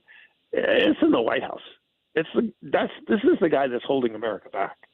Wow. Jim Carafano speaking with us right now. I have just observing all the different sound clips from all the different people, our conversations with you on a weekly basis, and it seems as though conservatives are so disgusted with the way that the federal government and local governments as well spend their tax dollars. There's waste everywhere. There's never a limit to how much money they can take away from us to fund something that they have as a pet project. So when you see these billions of dollars be carted off to Ukraine, it's very easy to lump that into they have no scruples about where they spend our tax dollars. You push back against that, and I think it's important to do it because those details do matter on why we would invest in Ukraine fighting this war against the Russians. Yeah, I'll give you a perfect example. Ukrainians people want to give F-16s to the Ukraine. It's a bad idea, right? Well, I've got a paper by a guy in our team that wrote it. He's actually an F-16 pilot, knows exactly what he's talking about, and he explains why this is not really a good idea. Now, if people say, well, we have to want to get, because if we don't, it shows that we're not supporting the Ukrainians. I go, this is stupid. You don't show support for the Ukrainians by throwing money at something that's not necessary. I mean, this is the kind of idiocy that we're in. It's like people either be like all in for Ukraine, or you have to be, an isolationist. Well, that's stupid. That's not logical. And this is, what Newt said, the most important thing, this is not a game. This is not a joke. This is not funny. There are real lives and people's real future on the line here. And he is absolutely right. And I am totally sympathetic with the deep frustration of so many Americans who, we'd be happy to have the captain of the Titanic because at least he knew how to evacuate the ship. Jim Carafano, before we let you go, I want to ask you about a conversation that happens a lot when we're talking about spending and Congress is talking about budgeting and people discuss the defense budget. And I got to ask you, is there bloat in the defense budget that can be cut? And after we answer that question, are we in desperate need of an increase in budgeting to get our defense and our military where it needs to be? I think the answer is all of the above. There are so many inefficiencies that are driven into the defense budget by how Congress and the president funds these things that is so deeply frustrating. And honestly, we can't afford this. We need every nickel that we can get to deal with the rise of the military threat of China. And the inefficiencies are just, to me, but the problem is slash the defense budget. Well, that doesn't do any good if you don't get rid of the things that actually cause the problem. I'll give you an example. And look, I was in the military for 25 years. So when I speak of this, I don't speak in a malice. I mean, because I live this life, right? We have commissaries and military hospitals and all this military DOD schools for kids, right? All over why do we do that? I mean, it may have made sense, when you were, in Fort Apache, that there's no Walmart there, but these communities have Walmarts, they have hospitals, they have everything else. One of the reasons why we have schools and military installations is because many of the military installations are in the South, and during the after World War II, because of segregation, we needed a place for kids to go to school because a lot of the kids that were in the military were black. So we built military schools. Well, we don't have segregation anywhere in the country. There is no reason why we have the massive infrastructure that we have in the United States for military families who would much rather just like a paycheck and have armor and stuff, and they can figure out how to go to school and go to Walmart and everything else. So, but why do we still have that? Because nobody wants to be the guy that says retirees can't have a commissary or this community can't have a military hospital or something. And we just got to get past that. It's just too important. And so I understand the frustration because every time we waste tax dollars, and it doesn't matter if we're wasting in DOD or on some stupid, energy, green energy, blah, blah. It's a wasted dollar. And Americans should be frustrated about that. Yeah. So and that's the thing that's got, and the only thing that gives me any hope is this fight that we had in the House over the leadership where they actually changed the rules. So, the House could actually function like the House.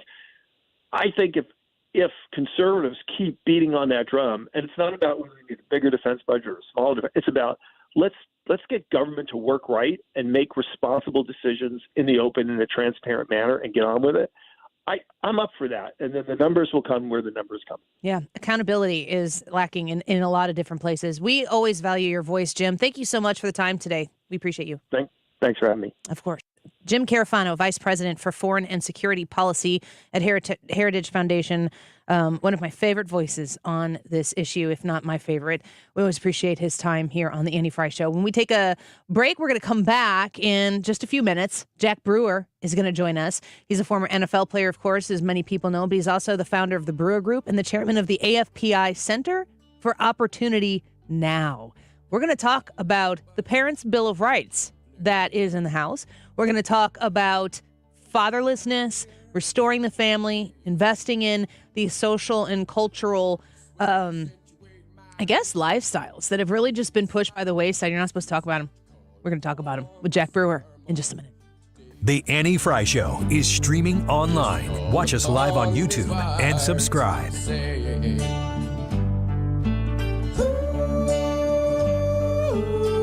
At Neovitin, our goal is to create safe, dependable multivitamins to support your everyday nutrition when you need it most. That's why Dr. Ribicki formulated Neovitin Original Formula Multivitamin with 20 daily ingredients, including B vitamins for energy support, vitamin C for immune support, and our 4-ingredient proprietary blend that you won't find in any other multivitamin.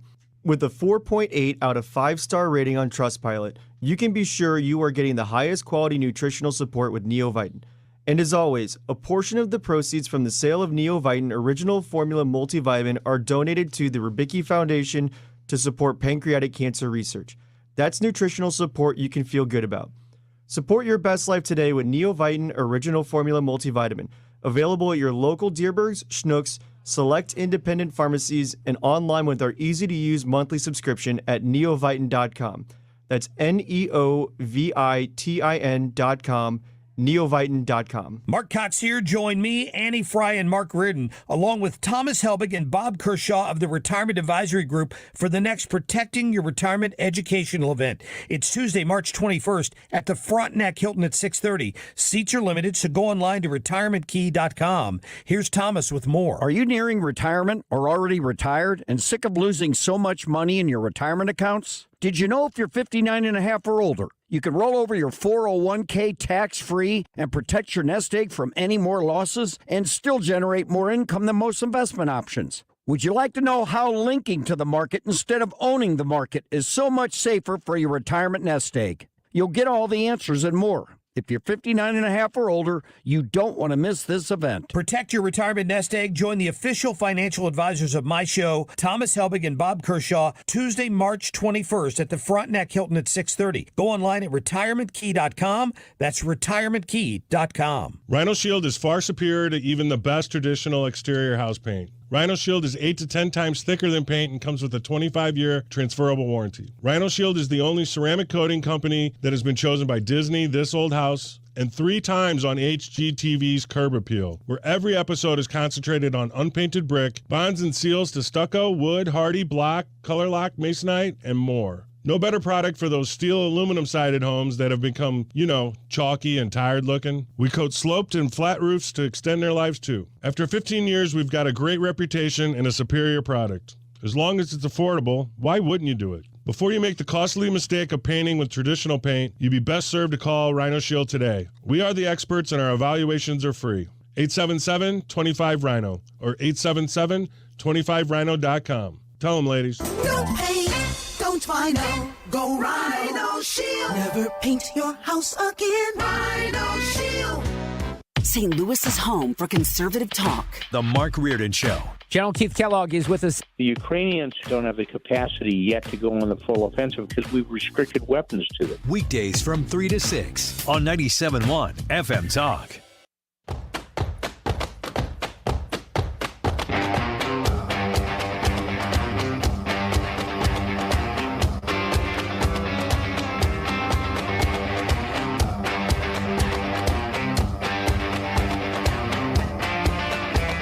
This is the Annie Frey Show.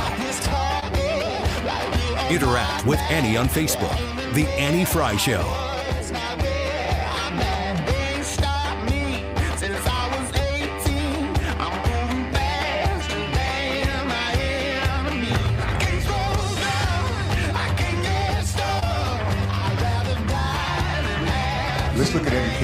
civil rights. There should be no child in this country based on the zip code, the color, the background. They should be stopped from dreaming the dreams they have. Think and go through again the tenets of this process. We're saying that all parents, no matter where they are, what the background, should have the right to know this curriculum, not to dictate, but to know and give feedback, and also be heard, so they give feedback. They should have the right to know the budget of the district, the school system, and they should also make sure they have the right for privacy for their children. None of that is overreach. Matter of fact, I think what we have is this conference is a very innovative legislation that allows the innovators to be able to compete, to bring the best ideas, and to bring the best for those children, no matter where they might be. So I'm excited about this, and I'm thankful that we finally have legislation that's going to help all children, no matter what their background is, color, to move forward and experience the American dream. Utah Congressman Burgess Owens talking about the Parents' Bill of Rights. This is an incredibly important focus, I believe, for anybody who's paying attention to it, certainly notwithstanding our politicians. And we are going to speak now with Jack Brewer, welcoming him back onto the Annie Frey Show, former NFL player, founder of the Brewer Group, and chairman of the America First Policy Institute Center for Opportunity Now. Jack, welcome back to the show. Thank you for being here. Yeah, great to be back. You know, we've been discussing this Parents' Bill of Rights, and I opened the show today talking about how much socially, culturally, we've divested from families and the importance of two-parent homes. This is something that you have invested in greatly, is talking about the value of family, of fathers. How do you see this Parents' Bill of Rights kind of folding into this labor of love that you've engaged in? I think it goes, lockstep right in line. To have parents that are there to empower their kids is only going to leave a positive influence and hopefully an impact on parents that aren't currently doing their job as parents. It'll set the standard and the tone, for so many of our fatherless families, and hopefully, we can change the culture, because at the end of the day, we can do all the policy that we want. But as long as we have a culture that is embracing all of these anti-family doctrine and all of these anti-family approaches to our society, it's going to be really difficult to make a real impact. It's one thing when you talk about, the solid family, but the solid family is becoming more and more rare. When you got 71% of young black babies being born out of wedlock, and you have, families that aren't getting married when they have their children, when that becomes the culture, then it's really difficult for you to, have any meaningful policy, because the horrific results of crime and lack of education and dysfunction will continue. Jack Brewer with us right now. And I think that it's not just fatherhood or, two-parent households. Men have been under attack for quite some time now culturally. Men have been told basically to sit down and sit this one out, and that other people are going to step up and take the helm. And we have suffered as a society because of that. How do we culturally, collectively, without having to rely on politicians, invest in the idea of manliness, of men stepping up and doing the things that men are supposed to do? Listen, people don't like to hear it, but the truth is the truth. Either we get back to the 10 Commandments, the Word of God, nothing else is going to work. We can try all of these philosophies. We can bring in all the scientists and the educators that we want, but the problem is going to continue to get worse and worse. There was a recent study done that showed if you look at two-family households and how their children are affected by criminal justice and education, it's almost exactly in line with a single-family, father-led household. The man is the head of the household, and if that hurts someone's feelings or if that's something that people don't want to embrace, then you're going to have a society in chaos like we see right now. You need a man to, especially when you're talking about young boys, to keep them in line, and you need a man to protect young girls. Right now, our young girls are so vulnerable, and you have molestation going up, you have sex trafficking going up, you have sexual exploitation going up. All of this is because you got men that are being weakened. And so if we don't get to the point where we are real enough with ourselves to agree that man was ordained to be the head of the household, then we'll never get over these social issues because our morality is weak. You know, Jack, when you're talking about the position of men in the family and the importance of men in the family, the people, the usual suspects, will come and criticize you because they'll hear what they hear is you speaking negatively against women. And the truth is that women have a role to play, men have a role to play, and those households, like you were saying, statistically function better for the kids that are being raised in them when that man and that woman are there present to raise those children. And I think that being confident and being able to speak out on the benefits of this lifestyle, we're hearing constantly about other lifestyles that people are living or choosing to live in or whatever the phrasing is. Your speaking out on this is important because you're breaking through that perceived forced silence that a lot of people who agree with you have been put into. Well, I'm blessed. God has ordained me for this moment. I have no problem backing down. I am willing to, give my life up for the commandments of Christ. And I think that, in this day and age where we are, we have to be more bold and speak louder. Because our children are suffering. And, I have a mom who agrees with everything I'm saying. I have a sister that agrees with everything I'm saying. And I have 2 daughters that agree with everything that I'm saying. And so this is not a bash on women. In my house, we would die for our women. And I think that's the point is that's what true love looks like. God didn't create us, man and woman, that were doing the same things. He created us differently because we have roles to play. And I think it's about embracing those roles. But, you can't love somebody without truth. And I think so often now in our society, it's gotten so much to be about feelings and emotions and how you make people feel and gotten away from the truth of God. And so, my prayer is that people wake up because, you're going to continue to see chaos in our society across the board unless you're willing to stand up for the word of God and teach our children the 10 commandments and the word of God as their base of morality and not a constitution and not some woke agenda and not some things that are some left-leaning teachers going to teach them in school, but actually having truth based on the word of God. We're speaking with the chairman of the America First Policy Institute Center for Opportunity Now, Jack Brewer, as he joins us to talk about these cultural issues. So everything that you're talking about right now doesn't require, a Republican to get elected into office for culture to or society to invest in these things that you're talking about being valuable. But I would assume that the direction that a lot of the influences in our society are under could be greatly affected by better policy from our leaders. What would you like to see people who have that access implement, from maybe a parent's Bill of Rights? You know what? I want them to do the same thing they do once a guy gets locked up and thrown in prison for attempted murder or violent crime or rape. They put him in the prison, and the first thing they do to them is they pour on faith-based programming on the guy to try to fix him, right? That's true. But then you go to our normal education system, and our policymakers want to pull out God. And so it's like we got this backwards mode of thinking. It's like until someone gets in a desperate scenario, right? I was talking, defending the kids.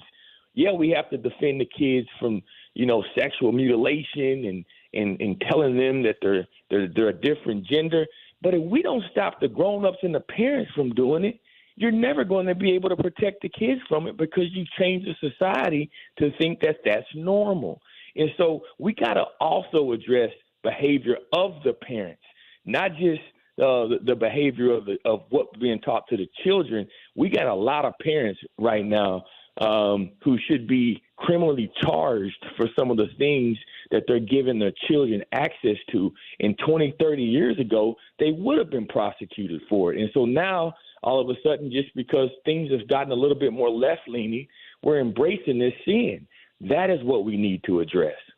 Jack Brewer, before we let you go, when you encounter people through speaking engagements, through working with a lot of the organizations that you're involved in, are there a lot of people who agree completely with what you say, but maybe haven't articulated it for themselves or spoken up? Or do you see yourself changing a lot of hearts and minds with the words that you're able to speak in public? I see a combination. I have some people that will just come up to me weeping, right, full of the Holy Spirit, and saying how they've been emboldened and they're getting excited courage from watching some of the things that God has used me to say. And then sometimes I'll also get people that come up to me and say, thank you for changing my mind. Thank you for bringing light to this, because, I was kind of trapped in that, left-leaning mindset.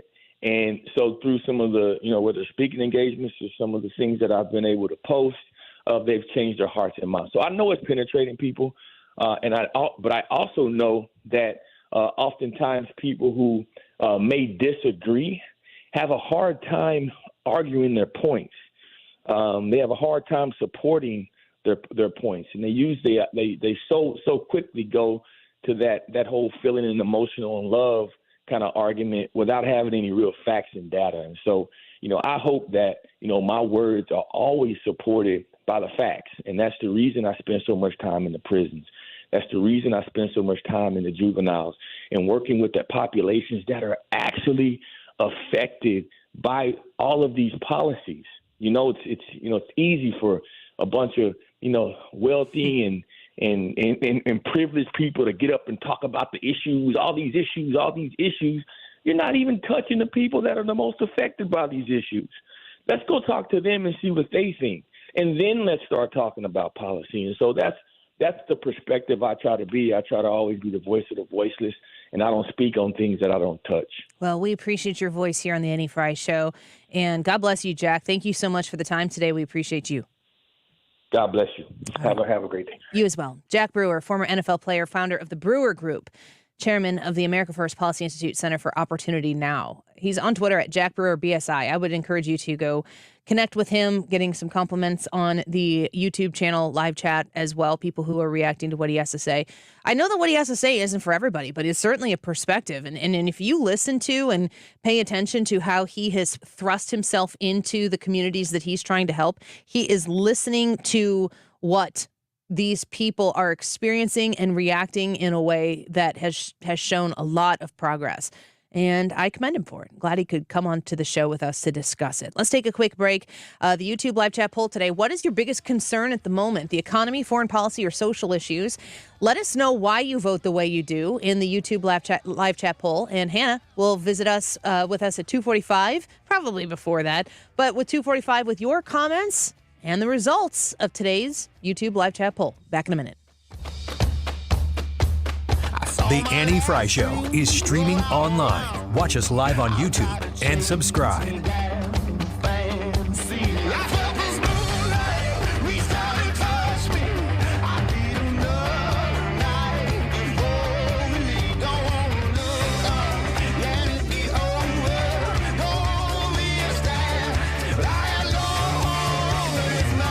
So let's talk about Stewart's American Mortgage and how Stewie can help you with the bagel loan. Get the house that you've been dreaming of making your home. When you use the bagel loan, he calls it the bagel loan, looks like a zero. Easy for you to remember that translates to zero in closing costs. This is going to save you thousands of dollars. It's a really, really fantastic way to become the most competitive buyer for that house that you've been dying to have to make it your dream home. When you partner with Stewie by calling 314-324-4440, that's 314-324-4440, Stewie is going to show you how the bagel loan works. There are no closing costs. It doesn't get rolled into the loan. It's not a scenario where it's a trick. They just don't exist. You don't have to pay them. That's fantastic. When you partner with him, you are also going to have access to the ability to generate your own pre-approval letters. You're going to get pre-approved for X amount, and then you can go onto his website based on the offer you're going to make, or if the situation changes, you can generate that next letter up to the pre-approved amount right there without having to wait on a middleman. Isn't that wonderful? He's doing things like this all the time in the old-fashioned way of doing business. He works directly with you. Contact him at 314-324-4440. Google the bagel loan, NMLS number 226715. I'm back to doing what I love and more, thanks to the Good Feet store.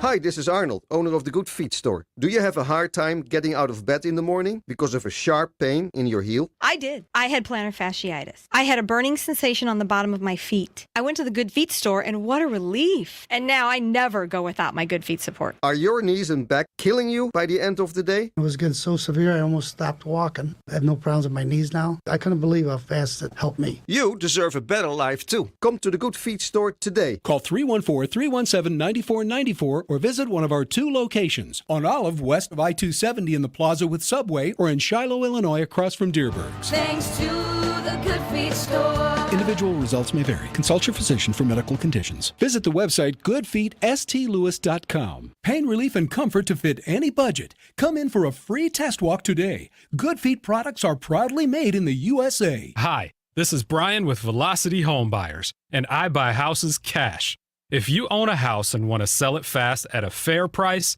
call me at 314-782-3333.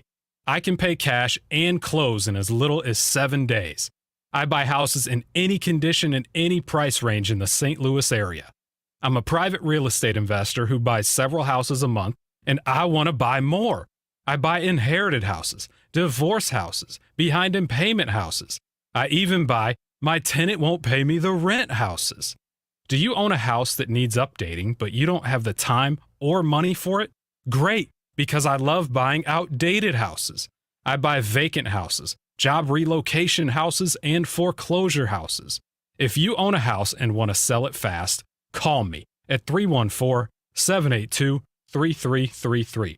That's 314-782-3333. The choice of a lawyer is an important decision and should not be based solely on advertisements. At Underlaw, we're looking for brave clients who have been injured and are ready to stand beside us in our fight to improve the safety of our community.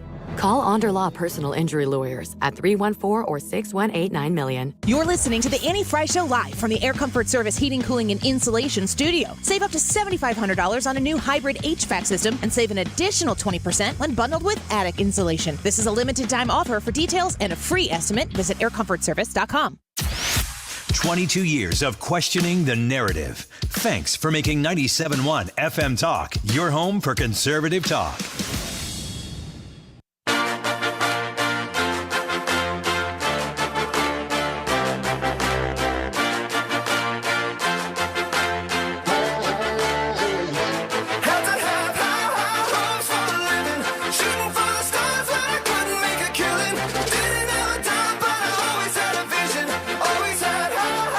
This is the Annie Frey Show. Interact with Annie on Facebook. The Annie Frey Show.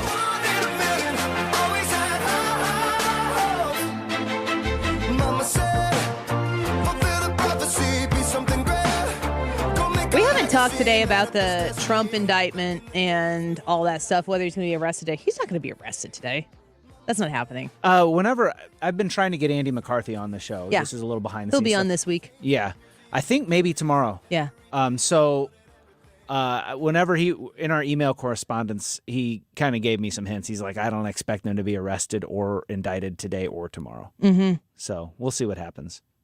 What about Thursday? Maybe.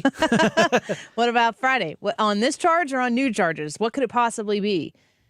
I have almost been repelled from Twitter lately, as if it's finally crossed some line that's like too disgusting for me to consume.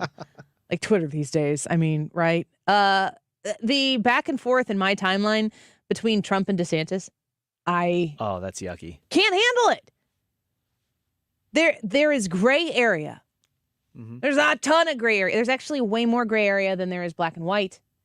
And I see more of the push for it to be black and white from the Trumpers Mm-hmm. than I do from the DeSantis people. And I would say that there aren't always DeSantis people out there, but they're starting to be. Mm-hmm. And to me, I'm just watching it and I'm saying to myself, these people are clearly being acquired. There's like a draft going on right now. And my entire timeline slowly is being consumed by people who used to tweet about everything, only tweeting about this. And I'm thinking to myself, what's going on here? Why is this happening? And I'm just not interested in being acquired. I will be courted by the candidates. But there will be no badge that I wear for a specific person. I would like to wear the America First badge, which is something that is bigger than Donald Trump, but it is Donald Trump's. Yeah. It's a very confusing time. Yeah. Man, I'm with you on the courting thing. I want people to court me. And I thought I was 100% Team DeSantis. I really did.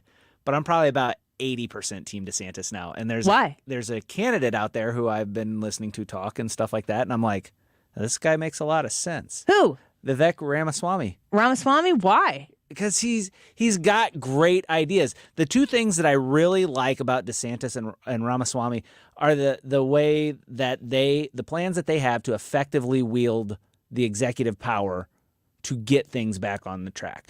And what I really like about Ramaswamy is he is unapologetic about saying we need a one-way ratchet. And he says, and it's been ratcheting the wrong way. So our side doesn't want to wield executive power. Their side does. They wield it, and then they ratchet things down.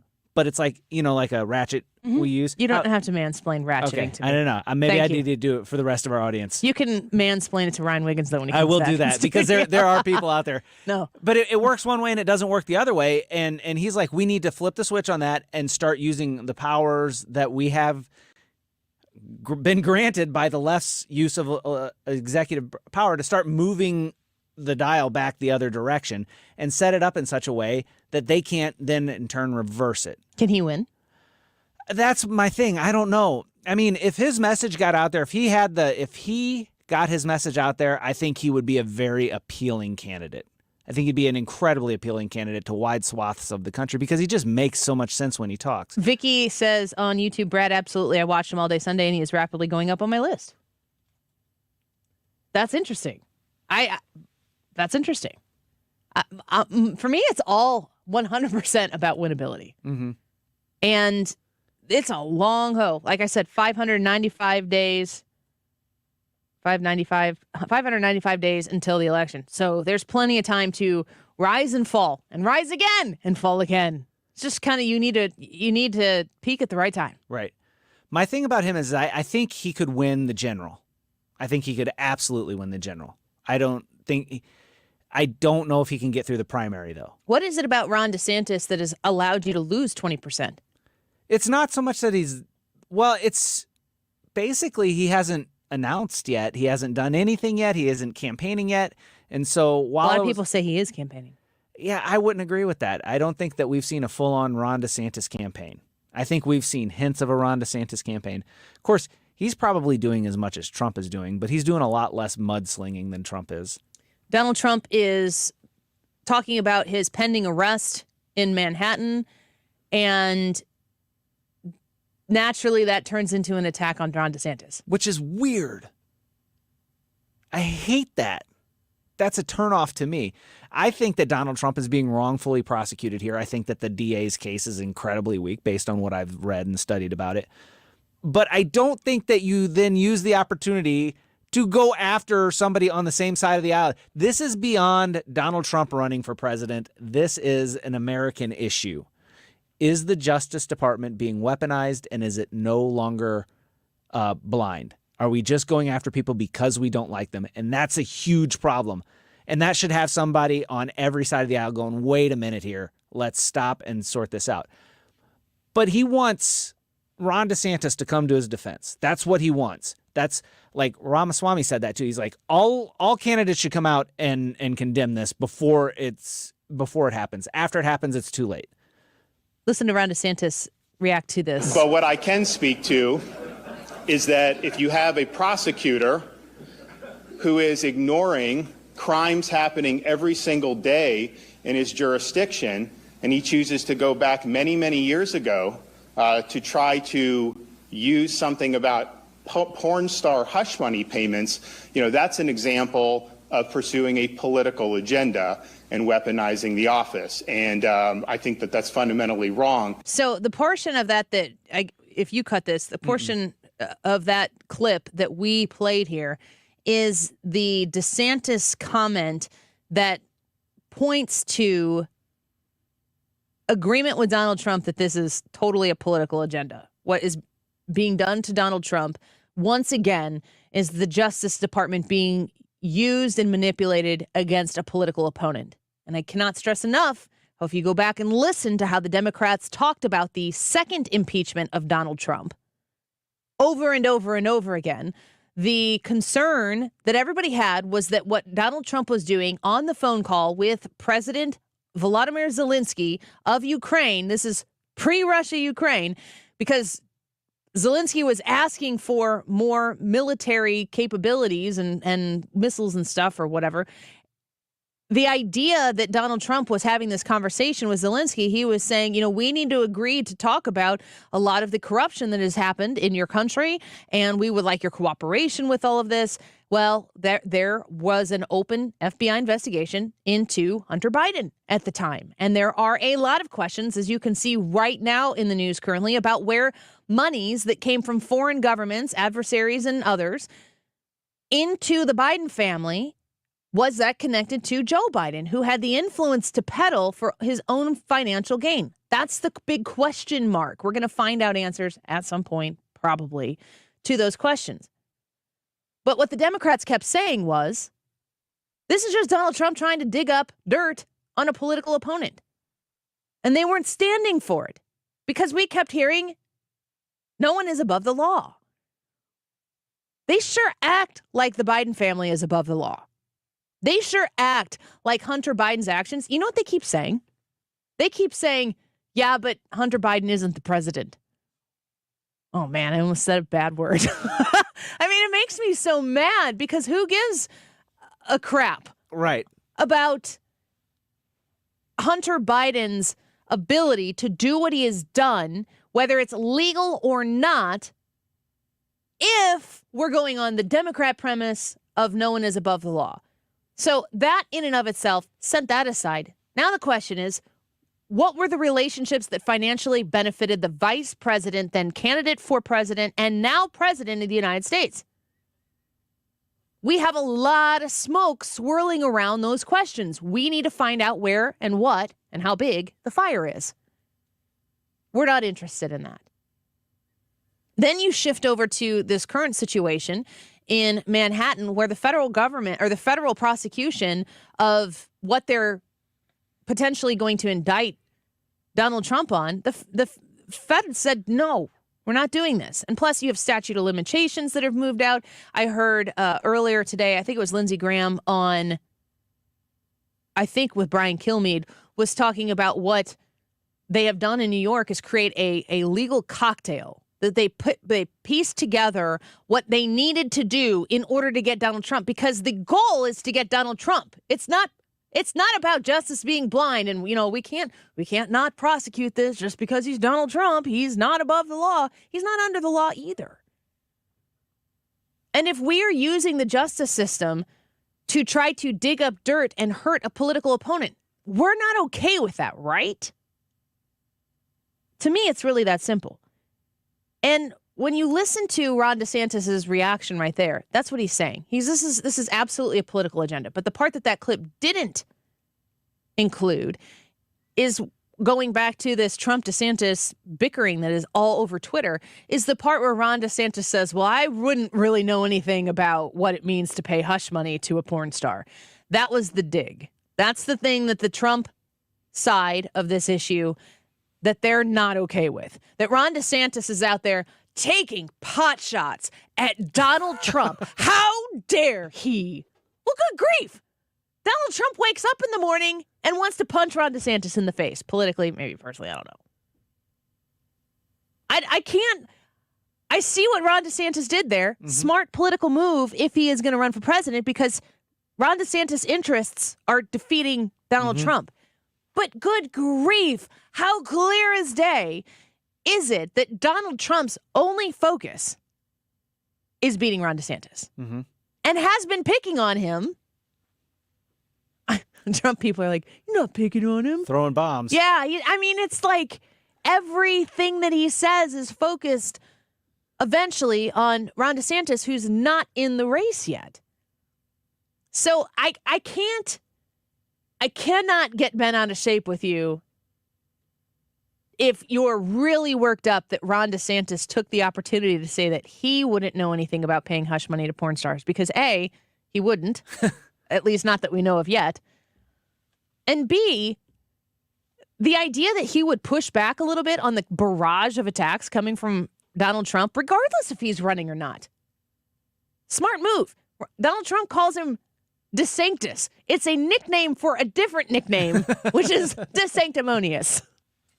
It's the Trump way. It might win him the presidency again. I can't wait to vote for Donald Trump or whomever that Republican nominee is over whomever the Democratic nominee is. I live in the gray area. I'm right in the middle.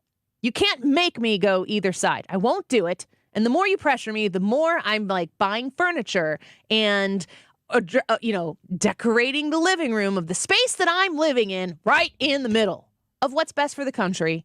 Somebody earn my vote. If you come at me and say that you own my vote, you will not have it.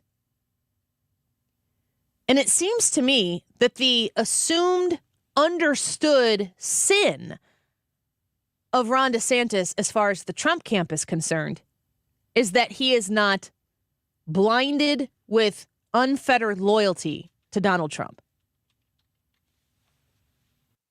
Mike Pompeo's book, which I'm moving through right now, and I'm trying to read the books of the people who are running for president. I want to know what their version of the story is in long form. And I'm halfway through Never Give an Inch by Mike Pompeo. Very fascinating because he mentions in his book, he is the only cabinet member who was there for all 4 years. Everybody else turned over. And so he's talking about what it was like to make big decisions and be a part of some of the greatest foreign policy successes that were from the Trump administration. Those policies come from the top. And you surround yourself by smart people and you listen to your advisors and you set good policy. And Donald Trump did that in many, many ways.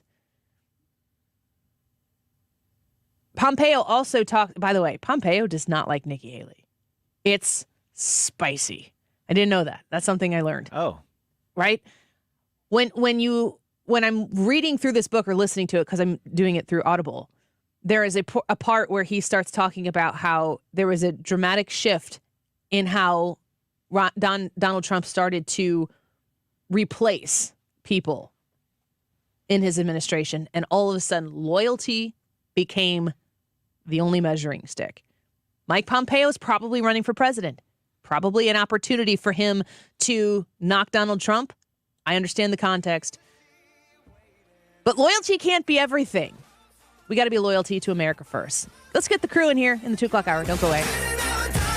If you own a home in St. Louis and you want to sell it as is without any inspections or the need to make any repairs, call Chris Buys Homes, stlouis.com at 314-782-8000 and get your cash offer without any obligation, commissions, banks, or headaches. Chris buys vacant homes, inherited homes, fixer-uppers, beautiful homes, even the tenant who won't pay the rent apartment. Google us. Chris Buys Homes in St. Louis and check out our best reviews from satisfied customers. When you sell to Chris, you decide when you want to move according to your schedule and your terms. Go to our website, chrisbuyshomes.stlouis.com, or call Chris at 314-782-8000.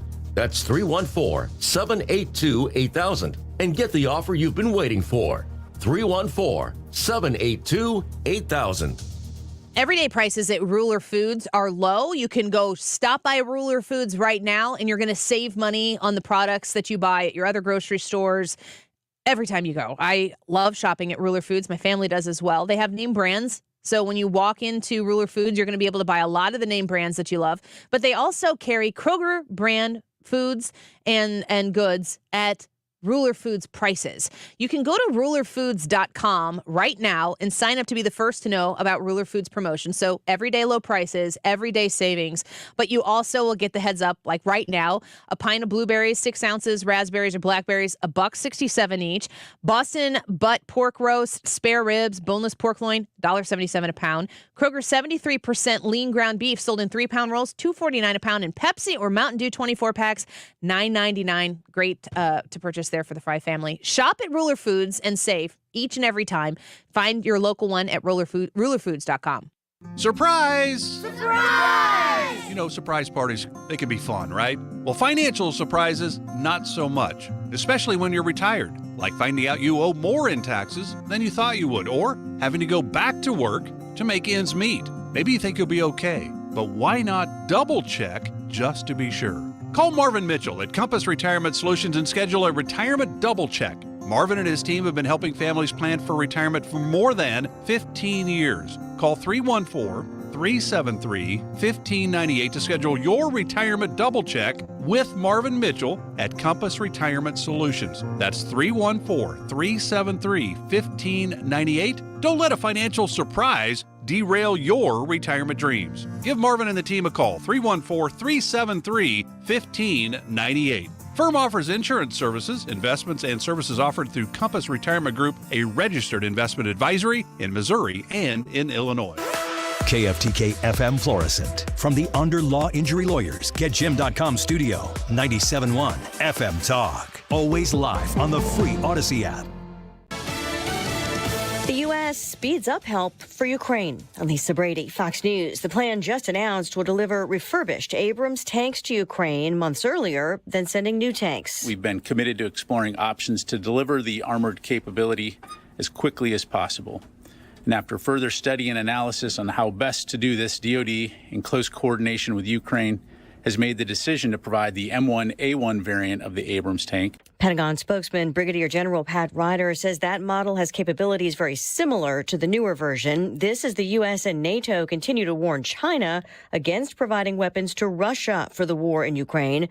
The Russian and Chinese presidents wrapping up a Moscow summit, accusing the West of fueling more conflict. The U.S. slapping new sanctions on Iran, targeting people and companies building drones being used by Russia in Ukraine. The Treasury Department office that oversees foreign assets is laying the sanctions on 4 firms and 3 people for buying parts to assemble the drones. The Treasury says the continued action by the entities in Iran and Turkey remain threats to regional security and global stability. Fox's Gernal Scott, the sanctions freeze assets in the U.S. and prevent American businesses from working with those targeted. With talks stalled, a 3-day strike begins in Los Angeles, sending some 600,000 public school students home in the nation's second largest district. Members of the Service Employees Union, including custodians, bus drivers, and cafeteria workers, pushing for more hiring and a 30% raise, the district offering 23%. Now, the superintendent of LAUSD fired back earlier today that the union is refusing to negotiate, and this is a historic deal on the table.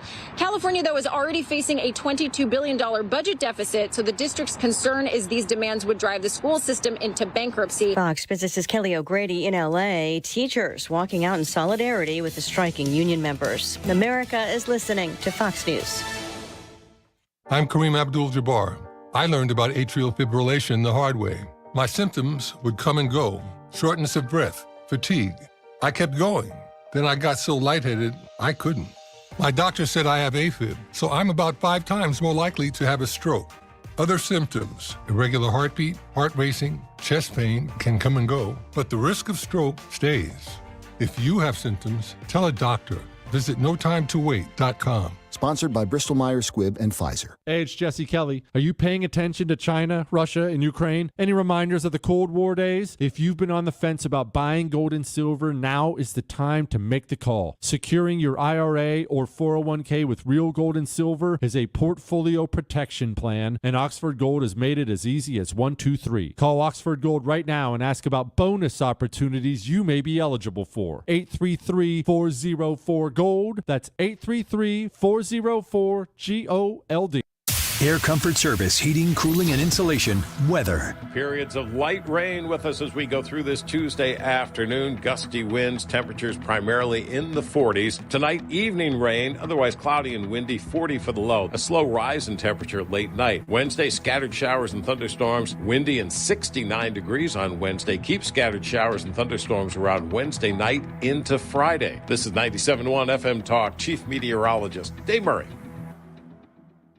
Start your Amazon business. Hi, Ian Bauer. My first year averaged $45,000 a month in sales. Now I'm at $90,000 a month and hardly working. In 2020, Americans made $50 billion selling on Amazon. Join America's Amazon expert Dylan Frost, where everyone can learn how to start an Amazon business for only $49.99 guaranteed or your money back. 2-hour seminar Tuesday, March 28th at 2 p.m. for the greater St. Louis area. Register at wholesaleformula.com. That's wholesaleformula.com. If you've been looking for a more personalized approach to healthcare, especially when it comes to urgent care, I have a solution for you. You just need to go to the website stayhomemedical.com.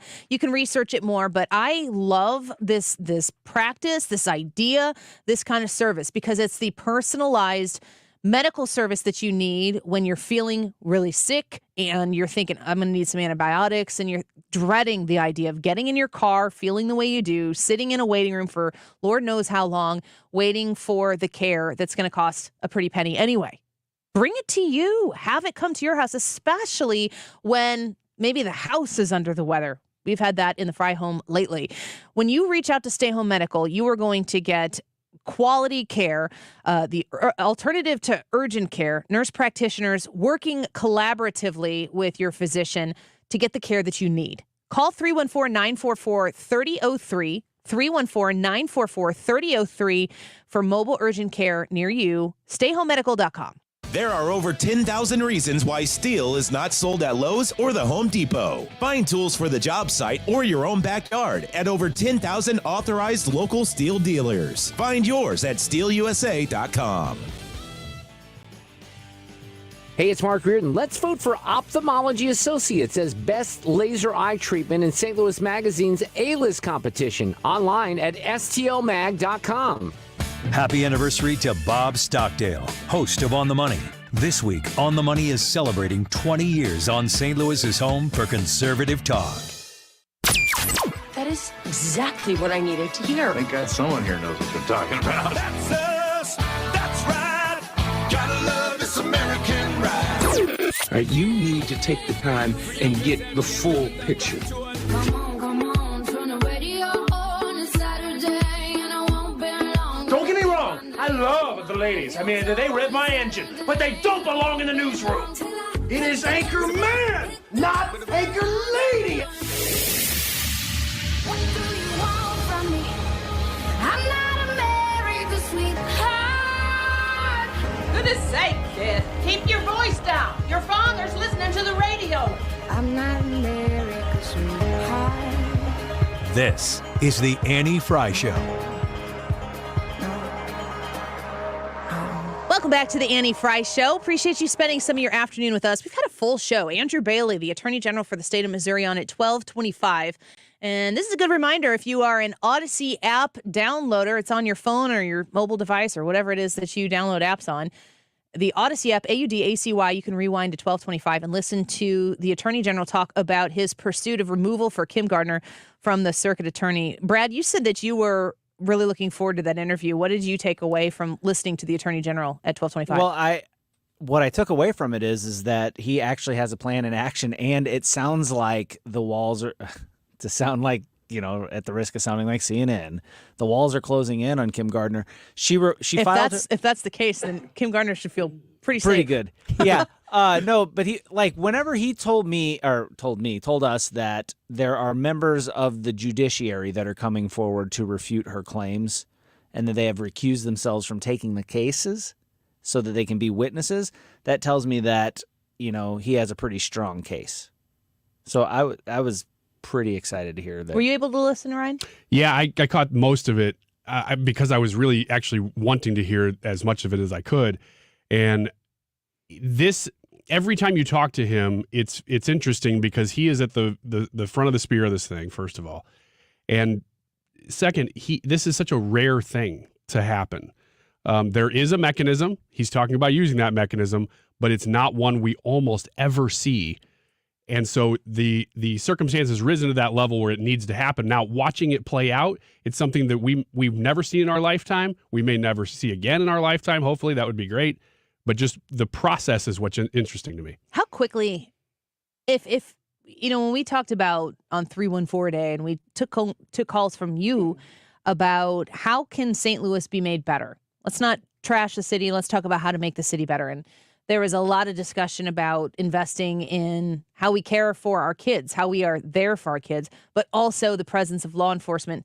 You have to follow that up with the efficacy of law enforcement. You have to know as an officer in the city that if you pursue any situation, and it could be a routine traffic stop that can go awry very quickly. And police officers know that.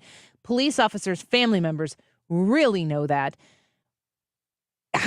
How dramatically, how could St. Louis explode with prosperity if we officially and efficiently got law and order as the known expectation for being downtown? It seems to me that people are waiting because they want to be a part of what St. Louis has to offer, because we have so many. I mean, look in 360 degrees around the studio we're in. There are so many tourist spots in downtown St. Louis. And if you go even further west, you get the zoo and all these things. There are so many things to do in downtown St. Louis because it's a very historical city. And the architecture is very beautiful, especially certain parts of the city. So I think there are a lot of people just waiting to make St. Louis a destination again, whether they be in the suburbs surrounding the city or from way outside this area, but we've got a reputation and we've got to get rid of it. It's even as simple as just wanting to feel cool and comfortable coming to a baseball game. Absolutely. It's all of the other, going to a baseball game, going to a Blues game, maybe going to the Fox. These are things that people will risk it for. That's a crazy sentence, but it's what a lot of people feel. And with good measure, we have to move away from that. And, I look at the race in Chicago for mayor, which will be taking place here soon.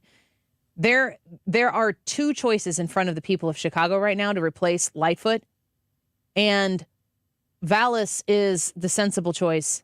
And the other guy who I can't remember right now, Brandon Johnson.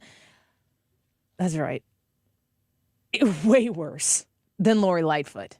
But Chicago, if it would be shocking if they chose Vallis. That's where the shock would come in. You're on the precipice of being able to dramatically, potentially, maybe our hopes are too high for Vallis, but you got to remember where they're starting out from. The potential is there for Chicago to make a decision that would be wonderful for their city to get them from where they are right now in the right direction. They very well may choose to go even further to the left.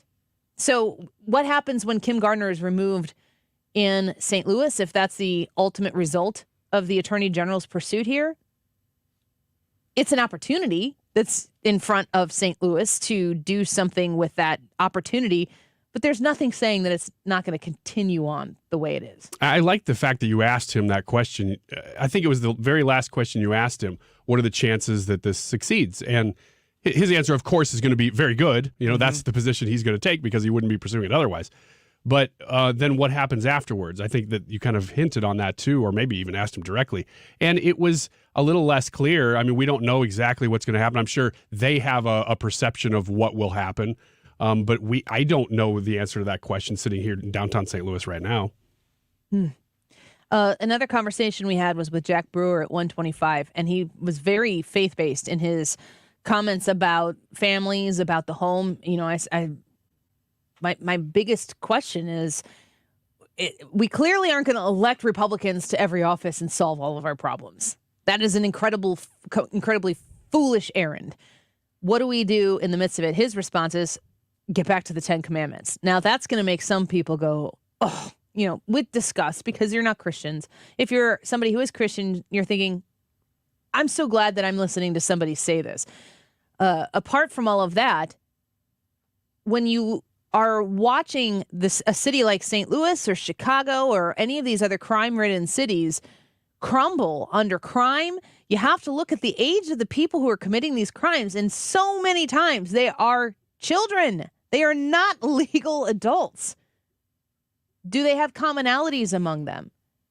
Because when it's politically advantageous, we always stitch together the commonalities because we see that as an opportunity to fundraise off of that and consolidate all of those commonalities into your platform that helps you be the person who gets elected. In these areas, it's always the same party, at least, that gets elected. How do we culturally invest in the idea of families being valuable? That is a weird place to be, position to have, that is strangely counterculture right now.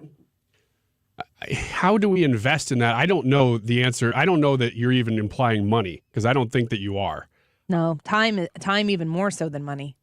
But money would follow the idea investment. And I think it just comes down to, honestly, having conversations like this. We're having a conversation that tens of thousands or more are privy to.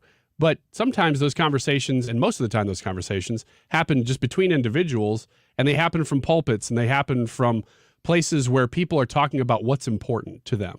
What's important needs to be the family. The fatherlessness issue is an issue, and it needs to be at the center of a lot more conversations. We always talk about, separation of church and state, and that certainly becomes part of the conversation when we're talking about schools and education and making sure God stays out of the classroom. There's a lot of discussion to be had there. However, why do we not hold our faith-based institutions more accountable to be more active with their feet instead of just, the Sunday morning pulpit thing? There is a lot of good that is being done by churches, but also that if you have a local faith-based institution that is helping in the community, there might be gospel that's involved in that, but sometimes the gospel is seen, not heard.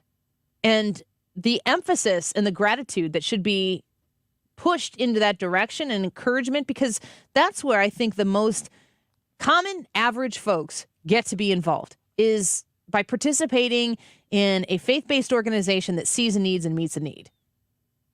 And when a church shows up to help, it seems as though that gets lumped into the religious conversation that a lot of people don't want to participate in.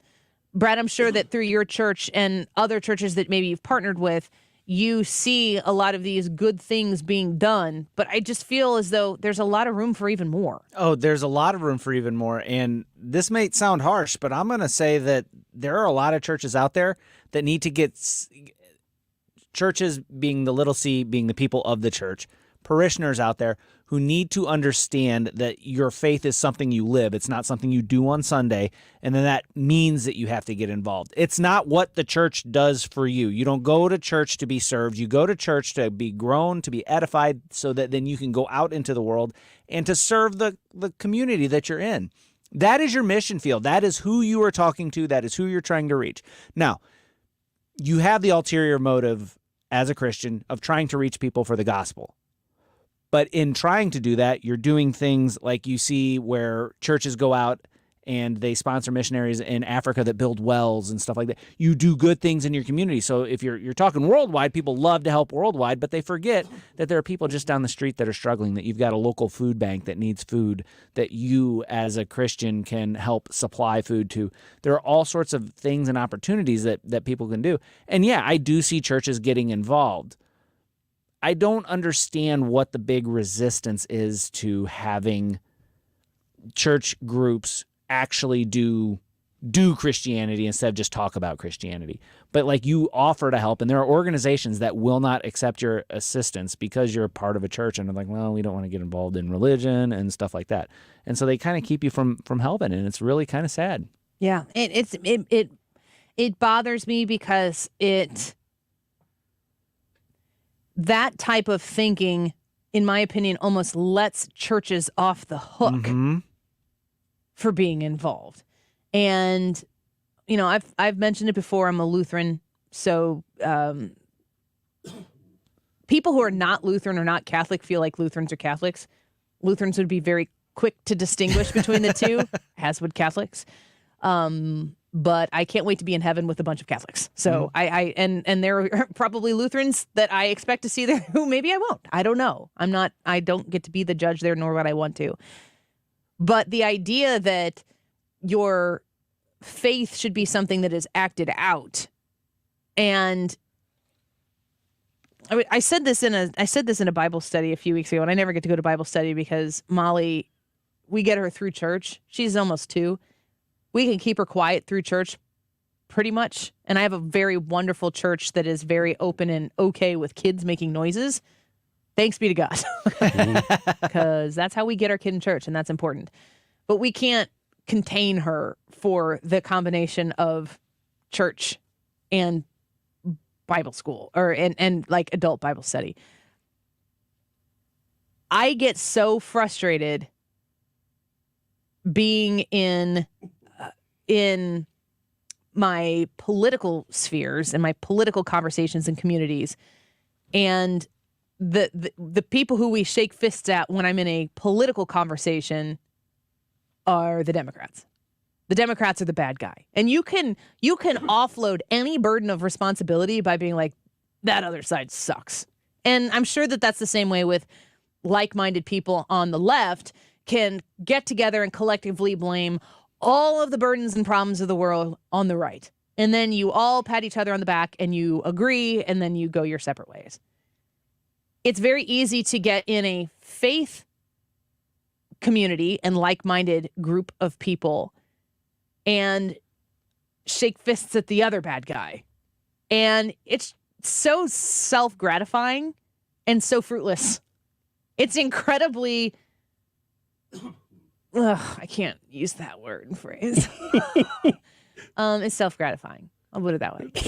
And it's... when you start to identify that, I'm repulsed by it. The idea that you spend your time having political conversations and being content to blame the other guy and walk away. You're just seeking excuses. And if you're okay, I've talked about this before. I'm going to keep talking about this. It was the conversation that I had with the girls' basketball team when we were playing a game, and the other team was really super rough, and the officials basically said, if we call more fouls on them, it'll be too lopsided. And it's like, well, they're assaulting us. You need to, and they weren't going to do it. So after the first quarter was over, I said to the girls, determine right now if you're going to try to win this game under the circumstances that the playing field that you're on with the circumstances you're playing under, or are we okay at the end of this game going into the locker room, having lost with the excuses that we've created for ourselves right now? And they decided to try to win the game, and they did. They might have lost. So this is not a story to tell you like, just choose to try to win and you will win. That's not the case. But what good can be done if you're still fighting to win the game, regardless if you win or lose in the end, as opposed to throwing in the towel after the first quarter because you already have all of your excuses lined up as to why you're going to fail. And I see it happening both in faith communities. I've seen myself do it in faith as a person of faith, and I see people politically doing the same.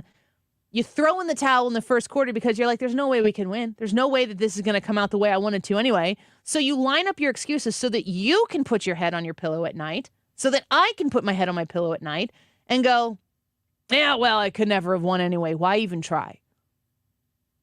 And I got to think that politically, there's a lot of fruit that can be born out of the try. That period in between when you decide to identify a problem and where you try to win at that problem. There's a lot, you can bear a lot of fruit in the process of trying. And boy, can you bear a lot of fruit in the faith community in the process of trying. And then, especially from the faith standpoint, I got to tell you this. The goal you set out to try to win might not have been the right goal, and you might have achieved the intended goal in the process where you're trying to push towards something, to succeed at something, to help something. Maybe that the real fruit is in the process, and the end goal, which isn't what you set out to achieve, you might not ever achieve that. You might achieve way more in the process of trying, and you never get to have that if you choose to be okay with losing in the first quarter. Let's take a quick break. When we come back, we'll talk a little bit about the YouTube live chat poll and also 5 signs that you know your dog is happy. Oh, good. Yes. Today we have covered, or will have covered, how you know if your dog is happy and how Ryan knows if he's a woman. You'd have to go back to 12:45 to hear the end result. I could clarify, but you should just listen and find the truth for yourself. Did I say anything wrong, Brad? Was I? No, that was an accurate statement, Annie. Okay, well, 12:45. We'll be back in a minute.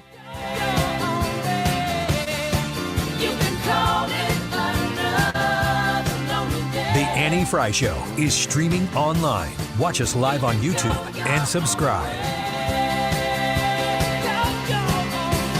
With the Wholesale Formula Seminar, discover how to start your own Amazon business. Hey, I'm Rick Manello. 2 years after attending the Wholesale Formula Seminar, I was able to sell my Amazon business for over $400,000. Hi, I'm Amy Sherlock. I attended the Wholesale Formula Seminar to learn how to work from home while raising my son. Today, I do $175,000 in sales per month. Hi, Ian Bauer. My first year averaged $45,000 a month in sales. Now I'm at $90,000 a month and hardly working. Whether you have a business and want to sell more on Amazon, retired, or just need extra money, America's Amazon expert Dylan Frost will show you how. Only $49.99 guaranteed or your money back. That's right. Discover the easy way to make money on Amazon with Dylan Frost's The Wholesale Formula 2-hour seminar Tuesday, March 28th at 2 p.m. for the greater St. Louis area. Register at thewholesaleformula.com. Tamara Green, aka Strawberry, was a beautiful, young, exotic dancer and mother of 3 who was gunned down months after she was connected to a wild party at the Detroit mayor's mansion. The party's rumor, her murderous fact.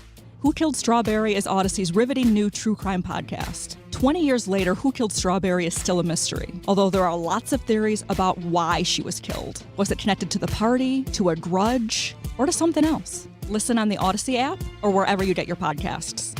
Is your home, business, or church looking tired, chalky, or in need of curb appeal?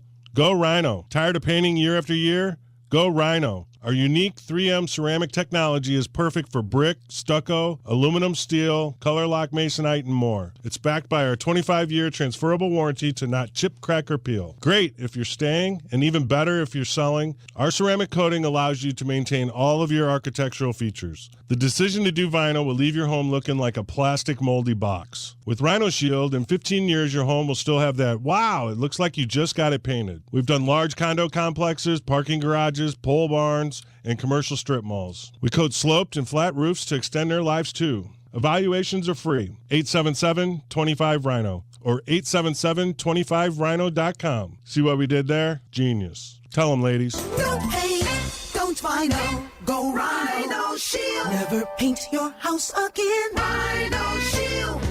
Mark Cox here. If you're nearing retirement or already retired, call my friends Thomas Helbig and Bob Kershaw with the Retirement Advisory Group. They'll show you how to link to the market without the risk. They're the official financial advisors of my show. Go online to retirementkey.com. The only person who can change your life is you, but you need to know how. Listen to my show, The Del Walmsley Radio Show, where the hype ends and the help begins. Listen to the Del Walmsley Radio Show this Saturday afternoon from 1 to 2 p.m. on 97.1 FM Talk.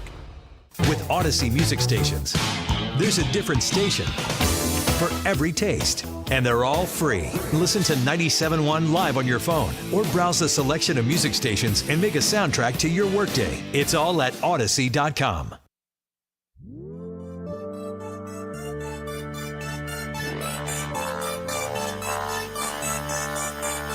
I see your dirty face hide behind your collar. What is done in vain?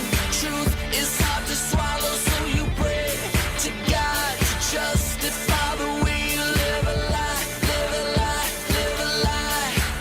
And you take your time. You're listening to The Annie Frey Show.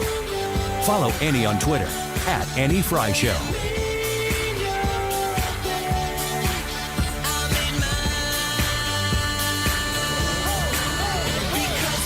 Welcome back to the Annie Frey Show. Today's YouTube live chat poll. Have you voted yet? I need to hear what you think about this. So I need your vote and your comments. Hannah is watching them come in as we speak. What's your biggest concern at the moment? Is it the economy, foreign policy, or social issues? Ryan, what do you think? I think you guys actually already said what I would have said, which is that social issues kind of underpin all of these things. I'm not going to say the other ones don't matter. Certainly the economy could be the number one issue that decides the next presidential election. Are you going to say social issues? But social issues. Because I thought, I haven't looked at the results yet today, but I thought economy would be blown away. I've kind of made the case for social issues all day. Oh, well, I agree with that, though. The fact that you've made that case is the same case I would have made. I think if I wouldn't have talked about it in the first segment, wouldn't have interviewed Jack Brewer at 125 about this, that it would be very simple for people to be like, the economy is atrocious and we really need to get that back. I mean, I think I could still advocate for the economy being the biggest issue. Maybe all of these other things are a little bit better when people in good paying jobs are more prevalent and when, the system as a whole is functioning better. I'm going to vote social issues. What do you think? Yeah, I'm going to say social issues as well. That was kind of what I was thinking. And I think the reason is because I don't think social issues isn't something the government should be trying to solve. To me, I see social issues as underpinning everything, like Ryan said, like you said, that we always say it, culture is government is downstream from culture. If we as people, like we talked about in the last segment, start taking responsibility for the situation that's around us and stop waiting for other people to fix it, stop waiting for the government to fix it. If we get the social issues in order, we don't need the government to do that. You and I do that. What's the biggest social issue, Ryan? At the moment, it's probably the transgender stuff. Actually, it's probably more related to just kids in general, school stuff. That's one of the things that is related to kids is the transgenders, like sexualization in general stuff, not just even transgender. But race issues, trying to basically take, I'm going to use the word on purpose, very woke agenda political items, social items, and push them onto the next generation. That, to me, is a very concerning social issue that needs to be solved. I think that one step further in what you're saying is the roundabout way with which they're trying to access kids. Yes. Aggressively trying to eliminate parents from the process. Yes, and using institutions to do it, institutions that we long have held sacred and trusted to push that agenda. There are a lot of cultural and social things that are in existence that are not the lifestyle that I would choose or the whatever that I don't feel necessary to involve myself in one way or the other. I'm just apathetic on it, and it is what it is. Ironically, a lot of those people may not appreciate my choice of lifestyle. They would have problems that my lifestyle would seem problematic to them. I also don't care what they think about that. I'm not going to change my lifestyle. Why would I expect them to change theirs? Huge, huge difference when you're talking about going for a bachelorette party to a drag show and having a family-friendly drag show at your restaurant and having kids be there while you have half-naked drag queens twerking all over the place. How is these things are common sense that are no longer common, or at least not common enough that people are willing to speak on it.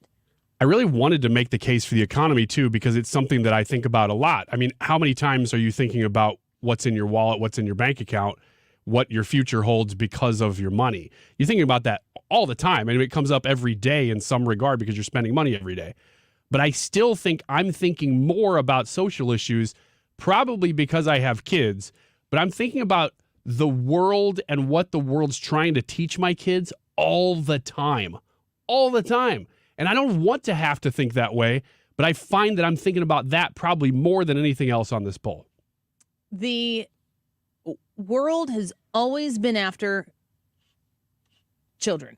The world has always been after, adults. If as a faith-based person, I do believe evil exists, and where I think that evil finds its ways into the cracks of the place where it can do the most damage.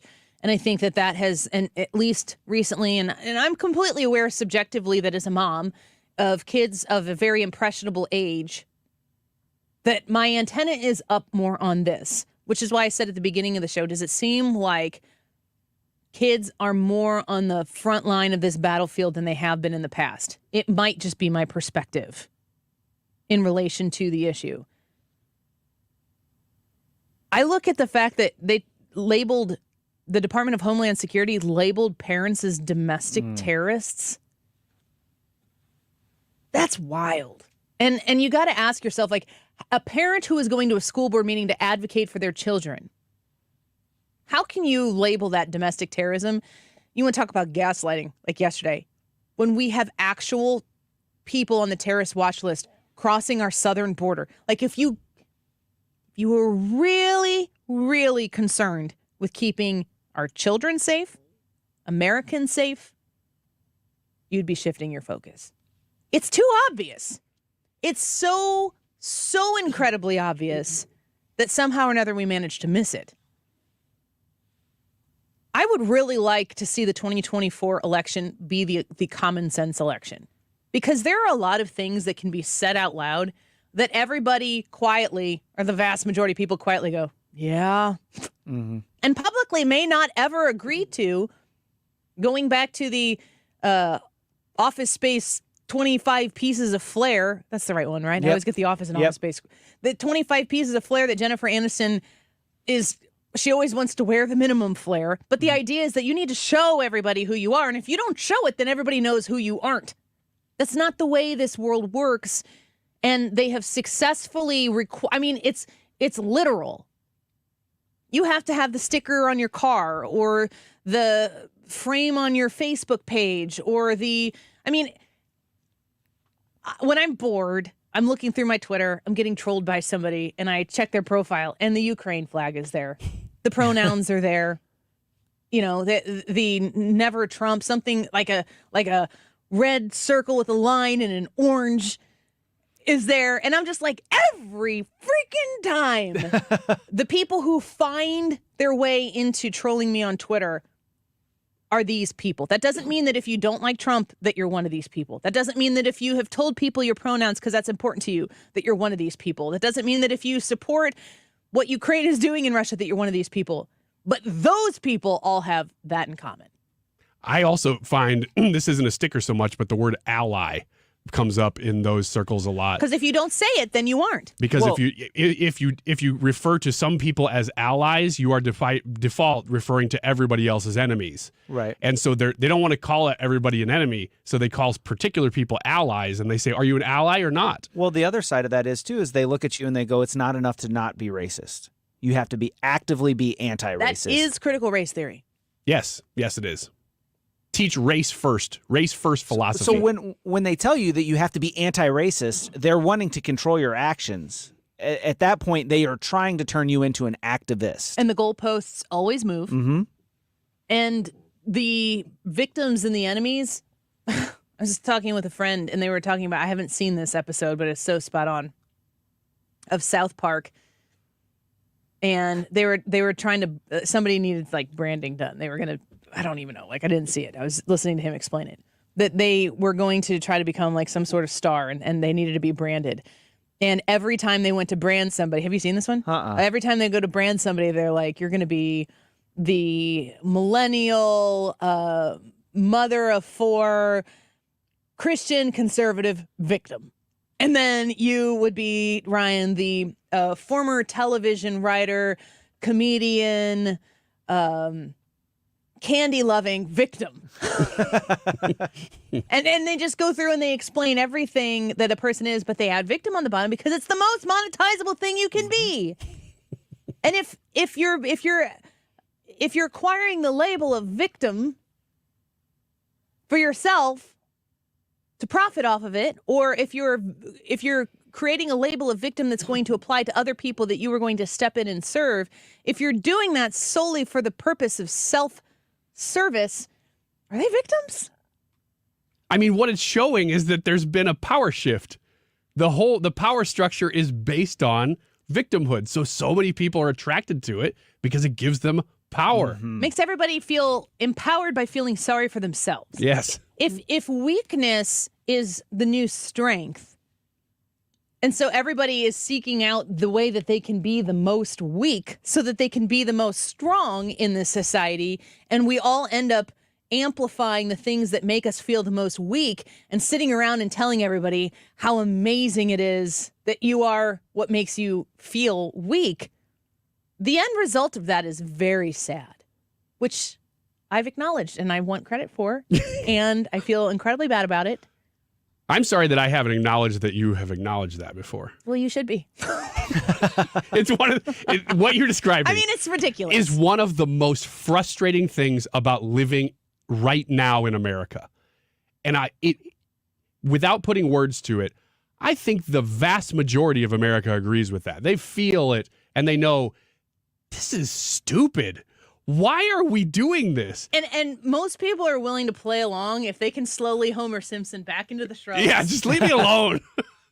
Not here to hate anybody. I'm not here to cause anybody problems. I'm just trying to live my life. So you, by virtue of not saying anything or, disintegrating into the background, actually contribute to perpetuating and strengthening the thing that you're not willing to fight back, which is in essence your own weakness. So congratulations. Wait, what? You lost me. I just want everyone to understand that we are in agreement that we are all losers here. Huge losers. And by virtue of being losers, winners. We're the best. I think. I'm not sure, but I'm going to go with that. As soon as we figure it out, it'll change. Yeah, as soon as we figure out what the power structure is, it's too late because it's already shifted to something else. I want to tell you real quick before we go to break the 5 signs that your dog clearly loves please. you. Because, and I want to, 5 clear signs that indicate that a dog is truly happy. And I want to ask this of Brad, too, because Brad has watched my dog. You have had dogs before. Multiple Will dogs. you ever get another dog? Yeah, we continually talk about it, but we can't figure out how to do it because every time it's always about allergies. Oh, yeah, that's a struggle. It's hard to do, but we're trying. Your dog is... What, Poe? He's Yeah. half English Bulldog, half Shih Tzu. Okay. Bull, dog, and Shih Tzu. Continue. You need a minute? Yeah. Put that together? I'm having a good time. My dog, Rosie, is a full-bred Australian Shepherd. And when I've gone out of town a couple times, Brad and his lovely wife have watched Rosie. So just real quick here, dogs express happiness and contentment in a variety of ways. And these are the 5 signs that Yahoo is talking about. The dog rolling on its back and exposing its belly to you. All the time with your dog. You walk in the door and she's just like, now it's good. It feels more like a demand than anything. It's like, Ryan now does you the same pat me in the belly. It's weird, though, because I always lift my shirt before I do It's it. like, I'm not scratching your belly, Ryan. The dog rolling on its back and exposing its belly to you. A dog initiating contact with humans, such as rubbing against you or butting its head against you. Yeah, both your dog and my dog do that. That means you're saying these all mean it's happy. Happy. Oh, okay, because I usually do that as a sign of submission, not as happiness. Isn't that when you're the most happy is when you're submissive? No, I hate it. Again, we're trying to figure out the power structures, and I'm just doing my thing. Getting the zoomies. Now, I do that. That is a sign of happiness for me. When I just start running around your kitchen, he's in a good mood. You're also like, why is Ryan here? He runs up to you and he just like strikes the pose. He's like, ha! And then he takes off running the other way. It's scariest for her in the mornings because I'll just come running down the stairs. She's like, I didn't even know you were here. Call the police. Sleeping. That's another one. Oh, my dog is excellent at that. Last one, having soft eyes that are relaxed and gentle. I don't have those, though. I have hungry eyes. They wrote a song about it in the 80s. I think it was Hall & Oates. It's the Guns N' Roses? Yeah, that's Guns N' Roses. Oh, that's right. Yeah, you win tickets. It's my favorite song of theirs. It's actually Poison. Guns N' Eyes. We gotta go to a break. It's getting out of control. Ironically, 5 signs that your dog is happy. Also, 5 signs that Ryan Wiggins is happy. Who knew? We'll be right back with the poll results. You're listening to The Annie Frey Show. Find the podcast, on-demand audio, and more at 971talk.com/Annie.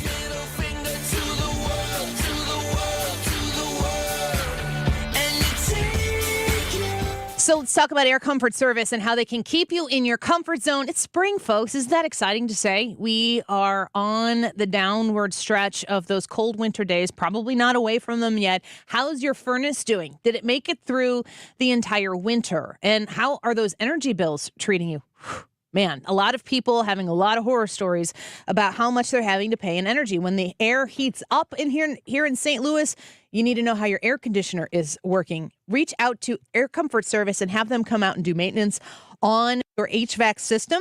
I recommend purchasing one of their maintenance plans for regularly scheduled system checks where both the air conditioner and furnace can be checked twice a year. Discounts on diagnostic calls and repairs, and you get priority service. Reach out to Air Comfort Service and become a part of their maintenance plan monthly. And it's going to be $15 per month where they start. And if you pay monthly, your 12th month is free. Call my friends at Air Comfort Service. Mention the Annie Frey Show when you do. I love these folks. Have them out to my house. 314-513-0091, aircomfortservice.com. Save up to 50% on a hot tub or swim spa at the Hot Tub and Swim Spa Blowout Expo this weekend at the St. Charles Convention Center. Browse a huge display of hot tubs and swim spas from 5 major brands at up to 50% off. See swim spas in action, offering exercise, therapy, and fun all year long. Over 30 hot tubs and swim spas will be on display, and every 4 model must go. Financing is available, and show admission and parking are free. That's the Hot Tub and Swim Spa Blowout Expo this weekend at the St. Charles Convention Center. Visit spaexpo.com or call 1-800-SPA-SALE. If you own a small business, you know the value of time. GetRefunds.com does too. That's why they've made it easy, no matter how busy you are, to apply for the Employee Retention Credit, or ERC. Go to refunds.com to get started, and in less than 8 minutes, see if your business qualifies for ERC assistance. Your business may be eligible for a payroll tax refund of up to $26,000 per employee kept on payroll during COVID-19. GetRefunds.com has already helped clients claim over $3 billion in payroll tax refunds through the ERC, and they may be able to help your business too. There's no upfront charge either. They don't get paid until your business gets its refund. Many businesses believe they won't qualify based on incomplete or outdated information. So don't let this opportunity pass you by, because this payroll tax refund is only available for a limited time. Go to getrefunds.com. That's getrefunds.com. Join us at Odyssey as we all do our one thing, together millions of things for our planet. For spring cleaning, make your own cleaning products from baking soda and vinegar. When we each share our one thing, it becomes a million things for our planet. What's your one thing? You're listening to the Annie Frey Show live from the Air Comfort Service Heating, Cooling, and Insulation Studio. Air Comfort Service offers insulation services. Did you know 9 out of 10 homes are under-insulated? Increase your energy savings and comfort with better insulation. For details, visit aircomfortservice.com. St. Louis is home for conservative talk. The Mark Reardon Show. Will former President Trump be indicted and arrested in New York? Fox News legal analyst Phil Holloway joins us with the latest Tuesday afternoon. Weekdays from 3 to 6 on 97.1 FM Talk. You ain't nothing but a hound dog, you're crying all the time. You ain't nothing but a hound dog, crying all the time. Well, you ain't never caught a rabbit and you ain't no friend of mine. Well, they said you was high class. This is the Annie Frey Show. Follow Annie on Twitter at Annie Frey Show. Well, that's but just a lie. Yeah, you ain't never caught a rabbit and you ain't no friend of mine. Did you hear Chris Rock said that it's stupid for lawmakers that want Trump arrested? No, I didn't hear that. This is the New York Post covered this. Chris Rock joked that former President Donald Trump was romantic for allegedly paying off porn star Stormy Daniels, while calling lawmakers stupid for wanting him arrested. He addressed the expected arrest as he helped honor Adam Sandler at the Mark Twain Prize late Sunday. He said, "Are you guys really going to arrest Trump?" Which noted, he said, "Do you know this is only going to make him more popular? It's like arresting Tupac Shakur." And he called and Trump Donald romantic? Trump's like, "You're darn right, me and Tupac." No, I did not hear this. I think it's interesting that Chris Rock would be weighing in on this and saying, like, guys, obviously. And the Democrats are like, no, go ahead with it. It's so obvious that the average person, just like we were talking about before, trying to disappear into the hedges, I'm going to try to just do my life. The average person who's walking backwards is looking at this going, why? Who benefits more from a Donald Trump mugshot? Republicans, meaning Donald Trump, or his enemies? I don't know. That's the one thing that I think they want. So that's that point alone. Just I because think they want might. it doesn't mean that it's... I know, but I really do think they will run that and run it and run it and run it and love it. And it might actually hurt him. I think that could hurt him. What do you think? I think Donald Trump puts that on his campaign flyers. I think it benefits He would him. have to. I think both things could be true. I think they're going to run with it, and he would use it. I think it benefits him, and I think especially if they can frame it as political, especially when he gets off from it, it'll just look like a political and imagine them like, okay, the jury deliberated for 15 minutes. They said your case is bogus, not guilty, whatever. There's no way that doesn't benefit Donald Trump, at least with, I would say, maybe a 10% bump. Hannah, what do you think? I think both parties are going to use it to their own advantage. I can see people from the Republican Party printing Donald Trump's mugshots on T-shirts for sure. and wearing that around, especially when he gets off of it. Oh my gosh, I see it already. Before we get to the poll results, anybody interested in some 90s Taco Bell trivia? Hello. Yes. Let's go. This is a dumb article, but when I saw this, I'm like, this might be the most important thing that Brad and Ryan hear this week. Yes. Thank you. I'm dialed in and ready. Fox News or Fox Business has reported that Taco Bell, the fast food restaurant, will reintroduce the volcano burrito, volcano taco, and the option to add lava sauce on any item beginning in June. Oh, Brad, I don't care about this. Do you? Sure. Okay. What? I never liked the volcano stuff. Why? I'm just not into that level of spice. Are you weak? I guess so. A little bit. Yeah. Do you like it? I like the spicy sauce. Oh. I thought this might have been about the Club Chalupa, and then I would have been excited. Oh, the Club Chalupa was awesome. Yeah, Mexi Melt, anyone? Right. I don't know what you're talking about. Mexi Melt was awesome, too. Mexi Melt was great. Their little Cinnabon bites are really good, too. You guys don't know what just happened in this studio, but I'm going to explain to you what just happened in this studio. I bring up 90s Taco Bell, and at least 2 out of 3 of them, Hannah leaned in as well. Eyebrows as up as they could possibly go. And I said volcano taco, and then there was a little bit of disappointment. Then they started talking about what they love in Taco Bell, and simultaneously, they all 3 turned and look at me and nod their heads in affirmation like, see? This is the weirdest thing that has ever happened in the studio. It was in lockstep. Well, I guess we just have the pulse of the people. They took away from you, Annie, that you miss, or that you want back? They being anybody. Capital Taco T. Bell. Yeah. No, they. They. What if they were a she? Big Bell. It doesn't really matter. Are they defining themselves as they or she? You want to know a real thought that I had this morning? Please. What are President Xi's pronouns?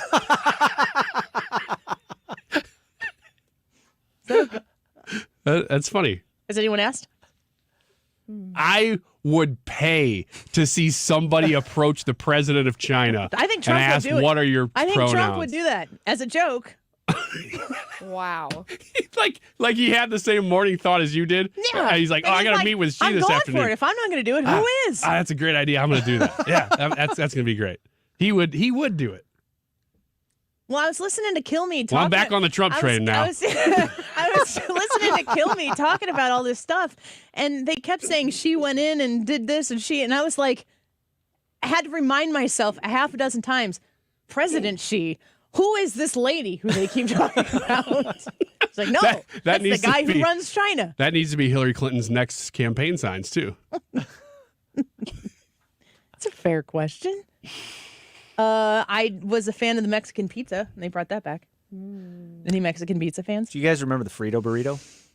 Ew. I like the Frito burrito. I like the Doritos Locos Tacos. They didn't take those away. You're so weird. We're doing stuff that's purely for TV entertainment. We're not on TV. No, we're he's looking live at me. streaming, but Yeah. I just keep looking at you. Yeah. What are you going to say about it? I don't have any retort. Do you remember the McDonald's 80s guy who was a moon? You remember that guy? I don't know why that just popped into my head, but that was something. Are we just randomly saying just saying things? Nostalgic fast food things. You know what's amazing to me, since we're on the topic? It's hard to tell. Is that McDonald's can run an ad. Mm-hmm. They don't even have to say their name in the ad. They just have somebody go, ba-da-ba-ba-ba. What a great They don't jingle. ever even say McDonald's. They're so good at advertising. Well, they're a premier brand. There's McDonald's and there's everybody else. You're right. I mean, and they know it, and they use it. It's great. You want to do the poll? There we go. Yep. Unless anyone else has anything they'd like to talk about here. Anybody Brad? have anything they want Ryan? to say about Moon Guy before we move I'm on? going to have to Google. I don't know Okay. Moon Guy. I You know may want to the- look him up. The purple thing, though. Mac the Knight. That's Grimace. You know, one of my greatest fears as a child was that the McDonald's characters were under my bed. Oh, wow, that's strangely Hamburglar- specific. You said Grimace, Hamburglar, and Grimace specifically. Oh, not, Yeah, well, Ronald McDonald also. That's a given. what about the Fry Kids? No. Not really. What were they going to do to you? Now they're. What were all you over my- concerned about? They were going to kill you and eat you? Just that they were they there, like probably. Jeffrey Dahmer characters? Well, no. In true child fear, I just thought they were going to grab my foot. Do you know what I'm saying? You didn't Like, think it all the way through. I still would not let my foot hang out over the bed while I was sleeping. You still won't now? Because of Grimace. It's funny to me because I've had these thoughts, and again, since we're talking random thoughts, when I was a child, I thought that the McDonald's characters were going to grab my foot if it was hanging over the bed. But now, as a grown person, I won't hang my foot over the bed because I wouldn't want someone to grab it. And it's funny to me that I'm thinking that there is somebody who would wish so much ill on me that they would grab my foot over hanging over the bed. But if I put it on the bed, they'll be like, "Yeah, pass." Yeah. You know what you need to do, just psychologically? Get a bed that there's nothing under. Have a bed with drawers under it. A platform?